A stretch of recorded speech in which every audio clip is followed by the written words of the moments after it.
ਸਤਿ ਸ੍ਰੀ ਅਕਾਲ, ਸਵਾਗਤ ਹੈ। ਗੌਰਵ ਸ਼ੁਕਲਾ ਮੈਂ ਹਾਂ ਤੁਹਾਡੇ ਨਾਲ ਹਾਜ਼ਰ ਹਾਂ ਖਬਰਾਂ ਦਾ ਪ੍ਰਾਈਮ ਟਾਈਮ ਲੈ ਕੇ। ਤੇ ਪ੍ਰਾਈਮ ਟਾਈਮ ਦੇ ਵਿੱਚ ਅੱਜ ਗੱਲ ਚਿੰਤਾ ਦੀ ਅਤੇ ਪੀੜਾ ਦੀ ਜੋ ਜਤਾਈ ਅਤੇ ਦੱਸੀ ਜਾ ਰਹੀ ਹੈ ਸ਼ਾਇਦ ਐਸਜੀਪੀਸੀ ਦੇ ਵੱਲੋਂ। ਮੁੱਦਾ ਹੈ ਹਰਿਆਣਾ ਕਮੇਟੀ ਨੂੰ ਮਿਲੀ ਮਾਨਤਾ ਦਾ। ਸੁਪਰੀਮ ਕੋਰਟ ਨੇ ਹਰਿਆਣਾ ਗੁਰਦੁਆਰਾ ਐਕਟ 2014 ਨੂੰ ਮਾਨਤਾ ਦਿੱਤੀ ਤਾਂ ਐਸਜੀਪੀਸੀ ਅਤੇ ਅਕਾਲੀ ਦਲ ਖੂਬ ਲੋਹੇ ਲਾਖੇ ਹੋ ਰਹੇ ਨੇ। ਤੇ ਐਸਜੀਪੀਸੀ ਦੇ ਪ੍ਰਧਾਨ ਨੇ ਤਾਂ ਸਿੱਧਾ ਜ਼ਿਕਰ 84 ਦੇ ਆਪਰੇਸ਼ਨ ਬਲੂ ਸਟਾਰ ਤੱਕ ਦਾ ਕਰ ਦਿੱਤਾ ਅਤੇ ਸਵਾਲਾਂ ਦੇ ਕਟਹਿਰੇ ਦੇ ਵਿੱਚ ਸੁਪਰੀਮ ਕੋਰਟ ਦੇ ਜੱਜ ਨੂੰ ਹੀ ਖੜਾ ਕਰ ਦਿੱਤਾ ਜਿਨ੍ਹਾਂ ਦੇ ਵੱਲੋਂ ਇਹ ਫੈਸਲਾ ਸੁਣਾਇਆ ਗਿਆ ਤੇ ਜੱਜ ਸਾਹਿਬ ਦਾ ਤਾਲੁਕ ਆਰਐਸਐਸ ਦੇ ਨਾਲ ਦੱਸ ਦਿੱਤਾ ਗਿਆ। ਹੁਣ ਸਵਾਲ ਇਹ ਹੈ ਕਿ ਵਾਕਈ ਹਰਿਆਣਾ ਦੇ ਵਿੱਚ ਜੋ ਕੁਝ ਹੋਇਆ ਜਾਂ ਜੋ ਕਮੇਟੀ ਨੂੰ ਮਾਨਤਾ ਮਿਲੀ ਉਹ 1984 ਦੇ ਵਿੱਚ ਹੋਏ ਉਸ ਪੂਰੇ ਸਾਕੇ ਵਰਗਾ ਹੈ, ਆਪਰੇਸ਼ਨ ਬਲੂ ਸਟਾਰ ਵਰਗਾ ਹੈ। ਤੇ ਕੀ ਜੱਜ ਦੇ ਉੱਤੇ ਸਿੱਧਾ ਸਵਾਲ ਚੁੱਕਣਾ ਕੋਰਟ ਆਫ ਕੰਟੈਂਪਟ ਨਹੀਂ ਹੈ ਕਿ ਇਹ ਅਦਾਲਤ ਦੀ ਇੱਕ ਤਰੀਕੇ ਨਾਲ ਉਲੰਘਣਾ ਨਹੀਂ ਹੈ ਜਾਂ ਜਿਹਨੂੰ ਆਪਾਂ ਕਹਿੰਦੇ ਆ ਕਿ ਅਦਾਲਤ ਦੀ ਜਿਹੜੀ ਇੱਕ ਗਰਿਮਾ ਹੁੰਦੀ ਹੈ ਉਸ ਨੂੰ ਸੱਟ ਨਹੀਂ ਮਾਰੀ ਗਈ। ਤੇ ਜੇਕਰ ਜੱਜਾਂ ਦੇ ਫੈਸਲੇ ਦੇ ਉੱਤੇ ਸਵਾਲ ਚੁੱਕੇ ਜਾ ਰਹੇ ਨੇ ਤਾਂ ਫਿਰ ਰਿਵਿਊ ਪਟੀਸ਼ਨ ਨੂੰ ਲੈ ਕੇ ਦੁਬਾਰਾ ਕੋਰਟ ਜਾਣ ਦੇ ਫੈਸਲੇ ਦੇ ਕੀ ਮਾਇਨੇ ਕੱਢੇ ਜਾਣ।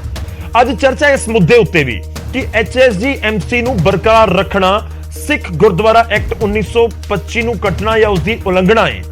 ਜ਼ਰੂਰਤ ਕਿਉਂ ਪੈ ਰਹੀ ਹੈ ਜਦੋਂ ਐਸਜੀਪੀਸੀ ਸਾਂਭ ਸੰਭਾਲ ਗੁਰੂ ਘਰਾਂ ਦੇ ਕਰ ਰਹੀ ਸੀ ਤਾਂ ਫਿਰ ਹਰਿਆਣਾ ਦੇ ਵਿੱਚ ਜ਼ਰੂਰਤ ਕਿਉਂ ਪੈ ਗਈ। ਖੈਰ 2014 ਦੇ ਵਿੱਚ ਉਹ ਮਾਮਲਾ ਹੋਇਆ ਸੀ, ਸੁਪਰੀਮ ਕੋਰਟ ਤੱਕ ਗਿਆ ਤੇ ਹੁਣ ਉੱਥੋਂ ਮਾਨਤਾ ਉਸ ਦੀ ਬਰਕਰਾਰ ਰੱਖੀ ਗਈ ਹੈ। ਇਸ ਮੁੱਦੇ ਉੱਤੇ ਹੀ ਗੱਲਬਾਤ ਕਰਾਂਗੇ। ਗੱਲ ਹੋਏਗੀ ਕਿ 84 ਦੇ ਨਾਲ ਤੁਲਨਾ ਕਿਉਂ ਤੇ ਜੱਜਾਂ ਦੇ ਉੱਤੇ ਸਵਾਲ ਕਿਉਂ।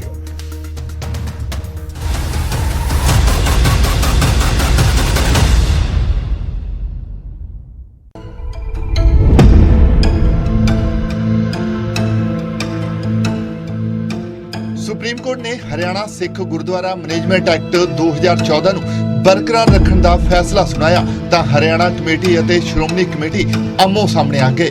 ਸ਼੍ਰੋਮਣੀ ਅਕਾਲੀ ਦਲ ਸਣੇ ਸ਼੍ਰੋਮਣੀ ਕਮੇਟੀ ਨੇ ਇਸ ਨੂੰ ਸਿੱਖਾਂ ਦੇ ਅਧਿਕਾਰਾਂ ਤੇ ਹਮਲਾ ਦੱਸਿਆ, ਪਰ ਹੁਣ ਕਮੇਟੀ ਪ੍ਰਧਾਨ ਹਰਜਿੰਦਰ ਸਿੰਘ ਧਾਮੀ ਨੇ ਇਸ ਨੂੰ ਆਪਰੇਸ਼ਨ ਬਲੂ ਸਟਾਰ ਤੋਂ ਵੱਡਾ ਹਮਲਾ ਕਰਾ ਰਿਹਾ। ਧਾਮੀ ਮੁਤਾਬਕ ਫੈਸਲੇ ਰਾਹੀਂ ਖਾਲਸਾ ਪੰਥ ਦੀ ਰੂਹ ਤੇ ਹਮਲਾ ਕੀਤਾ ਗਿਆ। ਆ ਜਿਹੜਾ ਹਮਲਾ ਹੋਇਆ ਮੌਜੂਦਾ ਇਹ ਬਲੂ ਸਟਾਰ ਤੋਂ ਕਿਤੇ ਕੋਹਾਂ ਹੋਰ ਭਾਰੂਗਾ ਸਾਡੇ ਤੇ। ਉਸ ਵੇਲੇ ਸਾਡੇ ਗੁਰਧਾਮਾਂ ਤੇ ਹਮਲੇ ਕੀਤੇ ਗਏ, ਸਿੱਖ ਨੇ ਨਵੇਂ ਬਣਾ ਲਏ, ਸਾਡੇ ਸਿੰਘ ਸ਼ਹੀਦ ਹੋ ਗਏ, ਸਿੱਖਾਂ ਨੇ ਰਲ ਮਿਲ ਕੇ ਉਹਦੇ ਵਿੱਚ ਆਪਣਾ ਯੋਗਦਾਨ ਪਾਇਆ। ਪਰ ਅੱਜ ਜਿਹੜਾ ਖਾਲਸੇ ਪੰਥ ਦੀ ਰੂਹ ਦੇ ਉੱਤੇ ਹਮਲਾ ਹੋਇਆ ਇਹ ਅਤ ਨਿੰਦਣਯੋਗ ਆ। ਫੈਸਲੇ ਤੇ ਹੀ ਨਹੀਂ, ਫੈਸਲਾ ਸੁਣਾਉਣ ਵਾਲੇ ਜੱਜ ਤੇ ਵੀ ਇਤਰਾਜ਼ ਹੋਇਆ। ਹਰਜਿੰਦਰ ਸਿੰਘ ਧਾਮੀ ਨੇ ਜੱਜ ਨੂੰ ਆਰਐਸਐਸ ਦਾ ਕਾਰਕੁਨ ਦੱਸਿਆ। ਸੁਪਰੀਮ ਕੋਰਟ ਜਿਨ੍ਹਾਂ ਦੋ ਜੱਜਾਂ ਨੇ ਹਰਿਆਣਾ ਕਮੇਟੀ ਐਕਟ ਦੀ ਮਾਨਤਾ ਦਿੱਤੀ ਹੈ ਉਹਨਾਂ ਵਿੱਚੋਂ ਇੱਕ ਜੱਜ ਸਿੱਧੇ ਤੌਰ ਤੇ ਆਰਐਸਐਸ ਨਾਲ ਜੁੜਿਆ ਹੋਇਆ ਹੈ। ਇਸ ਤੋਂ ਸਾਫ਼ ਜ਼ਾਹਰ ਹੈ ਕਿ ਇਹ ਫੈਸਲਾ ਕੇਵਲ ਨਿਆਂਪਾਲਿਕਾ ਦਾ ਨਹੀਂ ਬਲਕਿ ਸਿਆਸੀ ਹਿੱਤਾਂ ਤੋਂ ਪ੍ਰੇਰਿਤ ਹੈ। ਇਸ ਫੈਸਲੇ ਨਾਲ ਭਾਰਤੀ ਨਿਆਂ ਪ੍ਰਣਾਲੀ ਸਿੱਧੇ ਤੌਰ ਤੇ ਸ਼ੱਕ ਦੇ ਘੇਰੇ ਵਿੱਚ ਆਈ ਹੈ। ਹਾਲਾਂਕਿ ਫੈਸਲੇ ਤੇ ਇਤਰਾਜ਼ ਹੈ, ਪਰ ਨਿਊਜ਼ 18 ਨਾਲ ਗੱਲਬਾਤ ਦੌਰਾਨ ਹਰਜਿੰਦਰ ਸਿੰਘ ਧਾਮੀ ਨੇ ਗੁਰਦੁਆਰਿਆਂ ਦਾ ਪ੍ਰਬੰਧ ਹਰਿਆਣਾ ਕਮੇਟੀ ਨੂੰ ਦੇਣ ਦੇ ਸੰਕੇਤ ਵੀ ਦਿੱਤੇ। ਉਹ ਪ੍ਰਬੰਧ ਦੇ ਵਿੱਚ ਸਾਨੂੰ ਕੋਈ ਖਟਾਕਸ਼ ਨਹੀਂ। ਅਸੀਂ ਤਾਂ ਚਾਹੁੰਦੇ ਵੀ ਡਿਊ ਕੋਰਸ ਆਫ ਲਾ ਢੰਗ ਤਰੀਕਾ ਅਪਣਾਇਆ ਜਾਵੇ। ਜੇ ਆਪਾਂ ਇਦਾਂ ਇੱਕ ਦੂਏ ਦੇ ਗਲ ਪੈ ਕੇ ਪ੍ਰਬੰਧ ਲਵਾਂਗੇ ਗੁਰਦੁਆਰੇ ਦੀ ਮਰਿਆਦਾ ਜਿਹੜੀ ਉਲੰਘਣ ਹੁੰਦੀ ਆ। ਠੀਕ ਹੈ, ਅਸੀਂ ਤਾਂ ਨਹੀਂ, ਅਸੀਂ ਤਾਂ ਨਿਊ ਕੋਰਸ ਆਫ ਲਾ ਕੇ ਇਹਨੇ ਲੈਣ, ਉਹ ਸਾਡਾ ਕੋਈ ਝਗੜਾ ਨਹੀਂ ਇਸ ਗੱਲ ਦੇ ਨਾਲ। ਹਾਲਾਂਕਿ ਅਦਾਲਤ ਦੇ ਫੈਸਲੇ ਤੇ ਇਤਰਾਜ਼ ਹੈ, ਪਰ ਹੁਣ ਕਮੇਟੀ ਫੈਸਲਾ ਰੱਦ ਕਰਵਾਉਣ ਲਈ ਵੀ ਅਦਾਲਤ ਦਾ ਸਹਾਰਾ ਲੈਣ ਜਾ ਰਹੀ ਹੈ। ਮਾਮਲੇ 'ਚ ਰਿਵਿਊ ਪਟੀਸ਼ਨ ਪਾਉਣ ਦੀ ਤਿਆਰੀ ਕੀਤੀ ਜਾ ਰਹੀ ਹੈ। ਲੀਗਲ ਤੌਰ ਦੇ ਉੱਤੇ ਅਸੀਂ ਬਿਲਕੁਲ ਰਿਵਿਊ ਪਟੀਸ਼ਨ ਪਾਉਣੀ ਆ ਅਸੀਂ ਜੀ। ਇਸ ਕਰਕੇ ਕੋਈ ਵੱਡੇ ਤੋਂ ਵੱਡਾ ਹੋਰ ਵੀ ਕਨਸਟੀਟਿਊਸ਼ਨਲ ਐਕਸਪਰਟ ਵੀ ਹੋਇਆ ਜੀ, ਉਹ ਵੀ ਅਸੀਂ ਹਾਇਰ ਕਰਾਂਗੇ। ਦੱਸੀਏ ਕਿ ਬੀਤੇ ਦਿਨੀ ਸੁਪਰੀਮ ਕੋਰਟ ਨੇ 2014 ਹਰਿਆਣਾ ਸਿੱਖ ਗੁਰਦੁਆਰਾ ਮੈਨੇਜਮੈਂਟ ਐਕਟ ਨੂੰ ਚੁਣੌਤੀ ਦੇਣ ਵਾਲੀ ਪਟੀਸ਼ਨ ਨੂੰ ਰੱਦ ਕਰ ਦਿੱਤਾ ਸੀ, ਜਿਸ ਤੋਂ ਬਾਅਦ ਹਰਿਆਣਾ ਦੇ ਗੁਰੂ ਘਰਾਂ ਦਾ ਪ੍ਰਬੰਧ ਹਰਿਆਣਾ ਕਮੇਟੀ ਦੇ ਹੱਥਾਂ 'ਚ ਆ ਗਿਆ ਸੀ। ਪਰ ਸ਼੍ਰੋਮਣੀ ਕਮੇਟੀ ਇਸ ਫੈਸਲੇ ਨੂੰ ਲੈ ਕੇ ਲਗਾਤਾਰ ਇਤਰਾਜ਼ ਜਤਾ ਰਹੀ ਹੈ। ਚੰਡੀਗੜ੍ਹ ਤੋਂ ਨਪਿੰਦਰ ਬਰਾੜ, ਨਿਊਜ਼ 18 ਪੰਜਾਬ।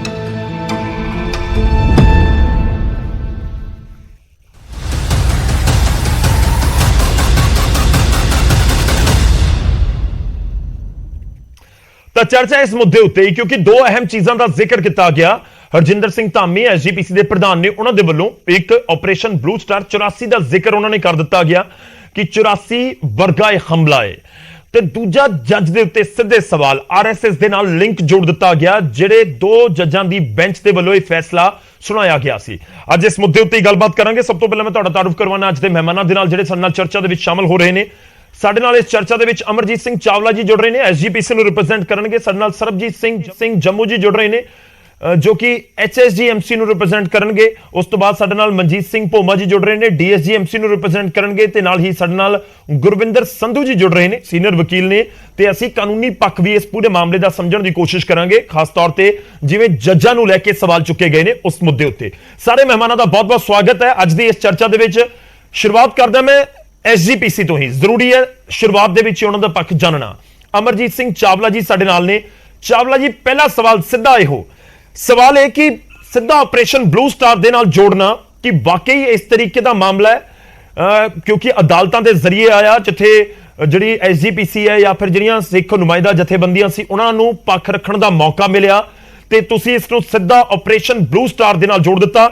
ਪੰਜਾਬ ਦੇ ਲੋਕ, ਸਿੱਖ ਸੰਗਤ ਸਮਝਣਾ ਚਾਹੁੰਦੀ ਹੈ ਕਿ ਇੱਕ ਪਾਸੇ 84 ਵਰਗਾ ਜੋ ਕਰੀਬ 38 ਸਾਲ ਬਾਅਦ ਵੀ ਲੋਕਾਂ ਦੇ ਜ਼ਿਹਨ ਦੇ ਵਿੱਚ ਅੱਜ, ਤੇ ਇੱਕ ਮੌਜੂਦਾ ਘਟਨਾਕ੍ਰਮ, ਤੁਸੀਂ ਆਪਸ ਦੇ ਵਿੱਚ ਤੁਲਨਾ ਕਿਵੇਂ ਕਰ ਦਿੱਤੀ? ਦੇਖੋ, ਇੱਕ ਗੱਲ ਬੜੀ ਸਪਸ਼ਟ ਆ ਵੀ ਜੋ ਸ਼੍ਰੋਮਣੀ ਗੁਰਦੁਆਰਾ ਪ੍ਰਬੰਧਕ ਕਮੇਟੀ ਹੈ, ਇਹ ਬੜੇ ਵੱਡੇ ਸੰਘਰਸ਼ ਤੋਂ ਬਾਅਦ ਹੋਂਦ ਵਿੱਚ ਆਈ ਹੈ।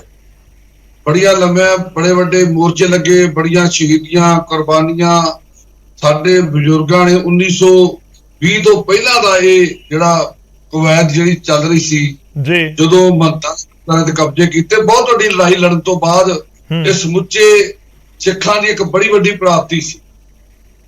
ਤੇ ਉਸ ਵੇਲੇ ਤੋਂ ਲੈ ਕੇ ਅੱਜ ਤੱਕ ਇਸ ਕਮੇਟੀ ਦਾ ਐਡਾ ਵੱਡਾ ਮਾਣ ਤੇ ਸਰਕਾਰ ਬਣਿਆ ਰਿਹਾ ਕਿ ਜਿਵੇਂ ਸਮੁੱਚੇ ਸਿੱਖ ਜਗਤ, ਚਾਹੇ ਕੋਈ ਹਿੰਦੁਸਤਾਨ ਚਾਹੇ ਕਿ ਹਿੰਦੁਸਤਾਨ ਤੋਂ ਬਾਹਰ ਸਿੱਖ ਬੈਠਾ, ਉਹਦੀ ਜਿਹੜੀ ਕੋਈ ਵੀ ਸਮੱਸਿਆ ਦੀ ਗੱਲ ਆਉਂਦੀ ਸੀ ਤੇ ਲੋਕ ਸ਼੍ਰੋਮਣੀ ਕਮੇਟੀ ਵੱਲ ਹੀ ਦੇਖਦੇ ਸੀ।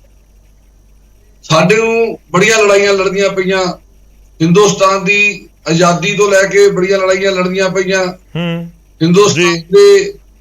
ਉਸ ਤੋਂ ਬਾਅਦ ਅਸੀਂ ਜੇ ਦੇਸ਼ ਆਜ਼ਾਦ ਹੋਇਆ, ਸਾਡੇ ਖਿਲਾਫ ਇਹਨਾਂ ਨੇ ਧਾਰਾ ਜਿਹੜੀ ਲਾਈ ਕਿ ਇਹ ਜਰਾਇਮ ਪੇਸ਼ਾ ਕੌਮ ਹੈ, ਉਹ ਸਾਨੂੰ ਕਿਹਾ ਗਿਆ।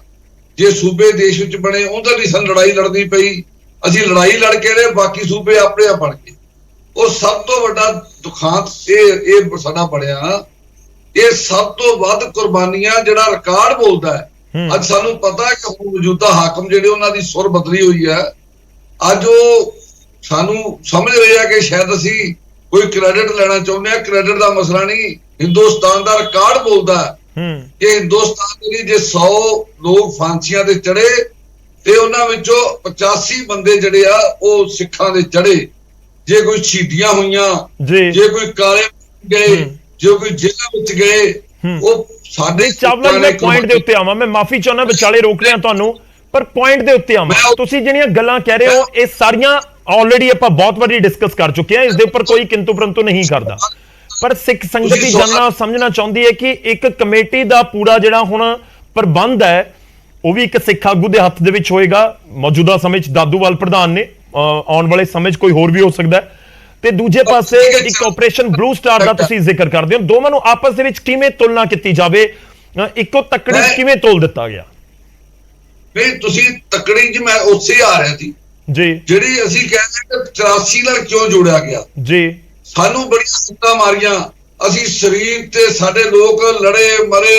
84 ਦਾ ਹਮਲਾ ਹੋ ਗਿਆ, ਅਸੀਂ ਉਹ ਵੀ ਹੰਡਾ ਲਿਆ। ਤੋਪਾਂ ਟੈਂਕਾਂ ਦੇ ਹਮਲੇ ਵੀ ਸਾਡੇ ਉੱਤੋਂ ਦੀ ਲੰਘ ਗਏ। ਸਾਡੇ ਲੋਕਾਂ ਨੂੰ ਪੁਲਿਸ ਮੁਕਾਬਲਿਆਂ ਵਿੱਚ ਮਾਰਿਆ। ਸਾਡੀ ਵੱਡੀ ਗਿਣਤੀ ਵਿੱਚ ਜਵਾਨੀ ਜਿਹੜੀ ਉਹ ਵੀ ਖਤਮ ਕਰਤੀ ਗਈ। ਲੇਕਿਨ ਜਿਹੜੀ ਉਦੋਂ ਅਸੀਂ ਨਹੀਂ ਮਰੇ, ਨਾ ਸਾਨੂੰ ਤੋਪਾਂ ਮਾਰ ਸਕਦੀਆਂ, ਨਾ ਸਾਨੂੰ ਟੈਂਕ ਮਾਰ ਸਕਦੇ ਆ, ਨਾ ਗੋਲੀਆਂ ਗੋਲੇ ਨਹੀਂ ਮਾਰ ਸਕੇ। ਲੇਕਿਨ ਹੁਣ ਸਰਕਾਰ ਨੇ ਇਹ ਪਾਲਿਸੀ ਬਦਲੀ ਆ। ਸਰਕਾਰ ਦਾ ਇਹ 2 ਅਟੈਕ ਇਹਨਾਂ ਦਿਨਾਂ ਵਿੱਚ ਇੱਕ ਹੋ ਗਿਆ, ਇੱਕ ਦੀ ਤਿਆਰੀ ਹੈ। ਇੱਕ ਇਹ ਅਟੈਕ ਕਿ ਸਭ ਤੋਂ ਵੱਡੀ ਸੰਸਥਾ ਇਹ ਸ਼੍ਰੋਮਣੀ ਗੁਰਦੁਆਰਾ ਕਮੇਟੀ ਹੈ, ਜਿਹੜੀ ਸਿੱਖਾਂ ਦੇ ਵਿੱਚ ਜਿਹਦੀ ਬਹੁਤ ਵੱਡੀ ਮਾਨਤਾ ਅੱਜ ਸਾਡੇ ਵਿੱਚ ਮਤਭੇਦ ਵੀ ਹੋਣ, ਸਾਡੀਆਂ ਸੰਸਥਾਵਾਂ ਵਿੱਚ ਮਤਭੇਦ ਵੀ ਹੋਣ, ਉਸ ਦੇ ਬਾਵਜੂਦ ਜਿਹੜਾ ਸਿੱਖ ਆ ਉਹ ਸ਼੍ਰੋਮਣੀ ਗੁਰਦੁਆਰਾ ਪ੍ਰਬੰਧਕ ਕਮੇਟੀ ਨਾਲ ਜੁੜਿਆ ਹੋਇਆ।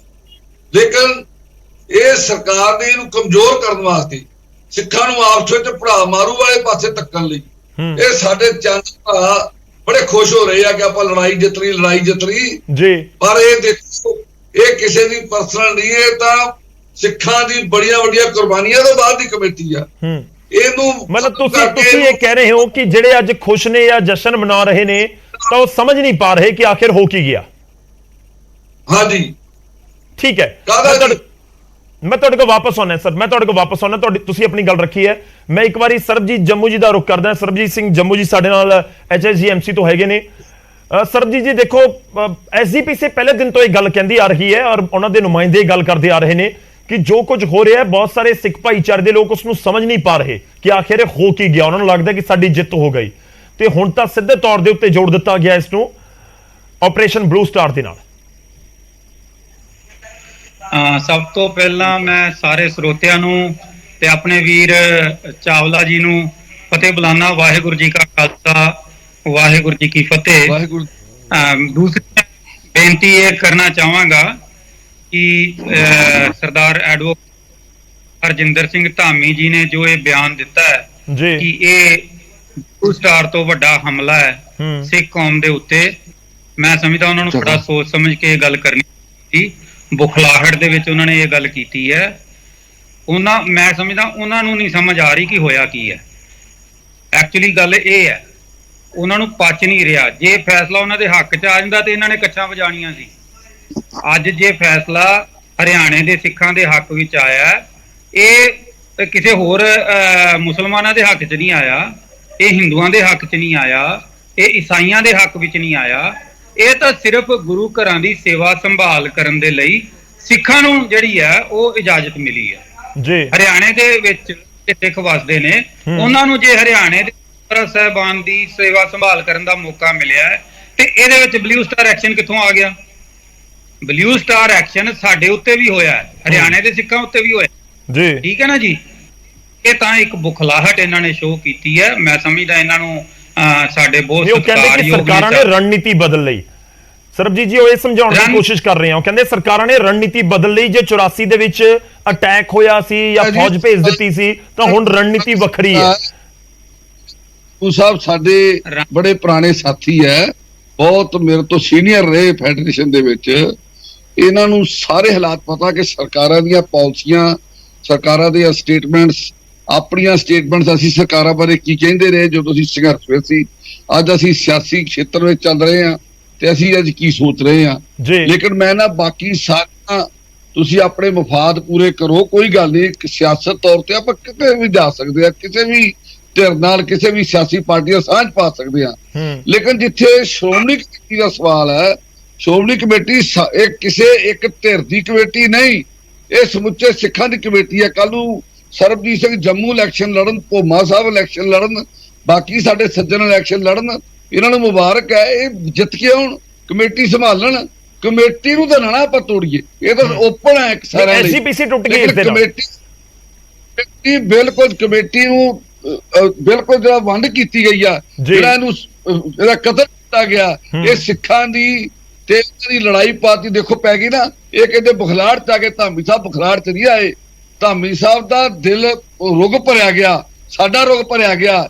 ਅਸੀਂ ਸਿਆਸੀ ਤੌਰ ਤੇ ਕਿਤੇ ਵੀ ਬੈਠੀਏ, ਲੇਕਿਨ ਸ਼੍ਰੋਮਣੀ ਗੁਰਦੁਆਰਾ ਕਮੇਟੀ ਦੇ ਪ੍ਰਤੀ ਹਰ ਸਿੱਖ ਦੀ ਇੱਕ ਸਾਡੀ ਜ਼ਿੰਮੇਵਾਰੀ। ਠੀਕ ਹੈ, ਚਲੋ ਮੈਨੂੰ ਜਵਾਬ ਲੈ ਲੈਣ ਦਿਓ। ਜੀ ਚਾਵਲਾ ਜੀ ਇੱਕ ਵਾਰੀ ਜਵਾਬ ਲੈ ਲੈਣ।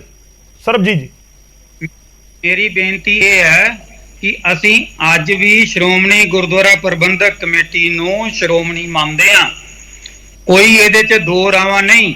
ਸਾਡੇ ਲਈ ਵੀ ਸ਼੍ਰੋਮਣੀ ਕਮੇਟੀ ਉਨੇ ਹੀ ਮਾਇਨੇ ਰੱਖਦੀ ਹੈ ਜਿੰਨੀ ਚਾਵਲਾ ਜੀ ਲਈ, ਧਾਮੀ ਜੀ ਲਈ ਰੱਖਦੀ ਹੈ। ਦੂਸਰੀ ਗੱਲ ਮੇਰੀ ਬੇਨਤੀ ਇਹ ਹੈ ਕਿ ਜੇ ਅੱਜ ਇਹ ਇੱਕ ਸਟੇਟ ਹੈ, ਸਾਡੀ ਸਿੱਖਾਂ ਦੀ ਇੱਕ ਮੈਂ ਸਮਝਦਾ ਸਟੇਟ ਹੈ ਸ਼੍ਰੋਮਣੀ ਗੁਰਦੁਆਰਾ ਪ੍ਰਬੰਧਕ ਕਮੇਟੀ, ਸੈਂਟਰਲ ਪੁਆਇੰਟ ਹੈ। ਤੇ ਜੇ ਸੈਂਟਰਲ ਪੁਆਇੰਟ ਵੱਖ-ਵੱਖ ਥਾਵਾਂ ਦੇ ਉੱਤੇ ਜਿਹੜੇ ਬਾਕੀ ਸਿੱਖ ਵਸਦੇ ਨੇ, ਜਿਸ ਤਰ੍ਹਾਂ ਦਿੱਲੀ ਗੁਰਦੁਆਰਾ ਪ੍ਰਬੰਧਕ ਕਮੇਟੀ ਹੈ, ਪਟਨਾ ਸਾਹਿਬ ਬੋਰਡ ਹੈ, ਮਹਾਰਾਸ਼ਟਰ ਬੋਰਡ ਹੈ, ਇਸੇ ਤਰ੍ਹਾਂ ਅਗਰ ਹਰਿਆਣਾ ਜੰਮੂ ਕਸ਼ਮੀਰ ਦੇ ਵਿੱਚ ਗੁਰਦੁਆਰਾ ਪ੍ਰਬੰਧਕ ਕਮੇਟੀ ਵੱਖਰੀ ਹੈ, ਜੇ ਹਰਿਆਣਾ ਦੇ ਵਿੱਚ ਨਾਲ ਸ਼੍ਰੋਮਣੀ ਕਮੇਟੀ ਦੀਆਂ ਕੋਈ ਬਾਹਾਂ ਨਹੀਂ ਟੁੱਟੀਆਂ, ਸ਼੍ਰੋਮਣੀ ਕਮੇਟੀ ਖਤਮ ਹੋਈ, ਸ਼੍ਰੋਮਣੀ ਕਮੇਟੀ ਕਮਜ਼ੋਰ ਨਹੀਂ ਹੋਈ, ਸ਼੍ਰੋਮਣੀ ਕਮੇਟੀ ਸਾਡੀ ਵੱਡੀ ਹੈ, ਕਿਵੇਂ ਉਹਨੂੰ ਮੰਨਦੇ ਆ। ਔਰ ਮੇਰੀ ਗੱਲ ਤੋਂ ਪਹਿਲਾਂ ਪੂਰੀ ਫਿਰ ਤੁਸੀਂ ਬੋਲੀ। ਮੇਰੀ ਬੇਨਤੀ ਇਹ ਹੈ ਕਿ ਅਸੀਂ ਸ਼੍ਰੋਮਣੀ ਕਮੇਟੀ ਕੁਰਬਾਨੀਆਂ ਨਾਲ ਬਣੀ ਹੈ, ਅਸੀਂ ਵੀ ਇਸ ਚੀਜ਼ ਨੂੰ ਸਮਝਦੇ ਹਾਂ। ਥੋੜਾ ਨੈਟਵਰਕ ਇਸ਼ੂ ਲੱਗ ਰਿਹਾ, ਮੈਂ ਦੁਬਾਰਾ ਸਰਬਜੀਤ ਦਾ ਰੁਖ ਕਰਾਂਗਾ। ਚਾਵਲਾ ਜੀ ਤੁਸੀਂ ਇਕੱਠੇ ਰਿਐਕਟ ਕਰਨਾ, ਇੱਕ ਵਾਰੀ ਮੈਂ ਭੋਮਾ ਜੀ ਔਰ ਗੁਰਵਿੰਦਰ ਸੰਧੂ ਜੀ ਨੂੰ ਵੀ ਐਡ ਕਰ ਲਵਾਂ। ਮੈਂ ਰੁਖ ਕਰਦਾ, ਸਾਡੇ ਨਾਲ ਭੋਮਾ ਜੀ ਜੁੜੇ ਹੋਏ ਨੇ, ਡੀਐਸਜੀਐਮਸੀ ਨੂੰ ਰਿਪਰੈਜ਼ੈਂਟ ਕਰਦੇ ਨੇ, ਪੰਜਾਬ ਦੇ ਵਿੱਚ ਉਹਨਾਂ ਨੇ ਇੰਚਾਰਜ ਲਗਾਏ ਹੋਏ ਨੇ ਜਿਹੜੀ ਇੱਕ ਕਮੇਟੀ ਬਣਾਈ ਗਈ ਸੀ। ਭੋਮਾ ਜੀ ਤੁਸੀਂ ਵੀ ਸਮਝਦੇ ਹੋ ਇਹ ਪੂਰਾ ਮਾਮਲਾ ਕਿ ਆਪਰੇਸ਼ਨ ਬਲੂ ਸਟਾਰ ਵਰਗਾ ਹੈ? ਜੇਕਰ ਨਹੀਂ ਤਾਂ ਫਿਰ ਤੁਹਾਨੂੰ ਕਿਉਂ ਲੱਗਦਾ? ਕਿਉਂਕਿ ਐਸਜੀਪੀਸੀ ਸਮਝਾਉਣ ਦੀ ਕੋਸ਼ਿਸ਼ ਕਰ ਰਹੀ ਹੈ ਕਿ ਰਣਨੀਤੀ ਬਦਲ ਰਹੀ ਹੈ ਸਰਕਾਰਾਂ ਦੀ, ਔਰ ਸਿੱਖ ਭਾਈਚਾਰੇ ਦੇ ਵਿੱਚ ਬਹੁਤ ਸਾਰੇ ਲੋਕ ਨਹੀਂ ਸਮਝ ਪਾ ਰਹੇ ਉਸ ਨੂੰ। ਇਹ ਐਸਜੀਪੀਸੀ ਨੂੰ ਤੋੜਨ ਦੀ ਕੋਸ਼ਿਸ਼ ਹੈ ਜਿਹੜੀ ਸਿਰਮੌਰ ਸੰਸਥਾ ਹੈ ਸਿੱਖਾਂ ਦੀ।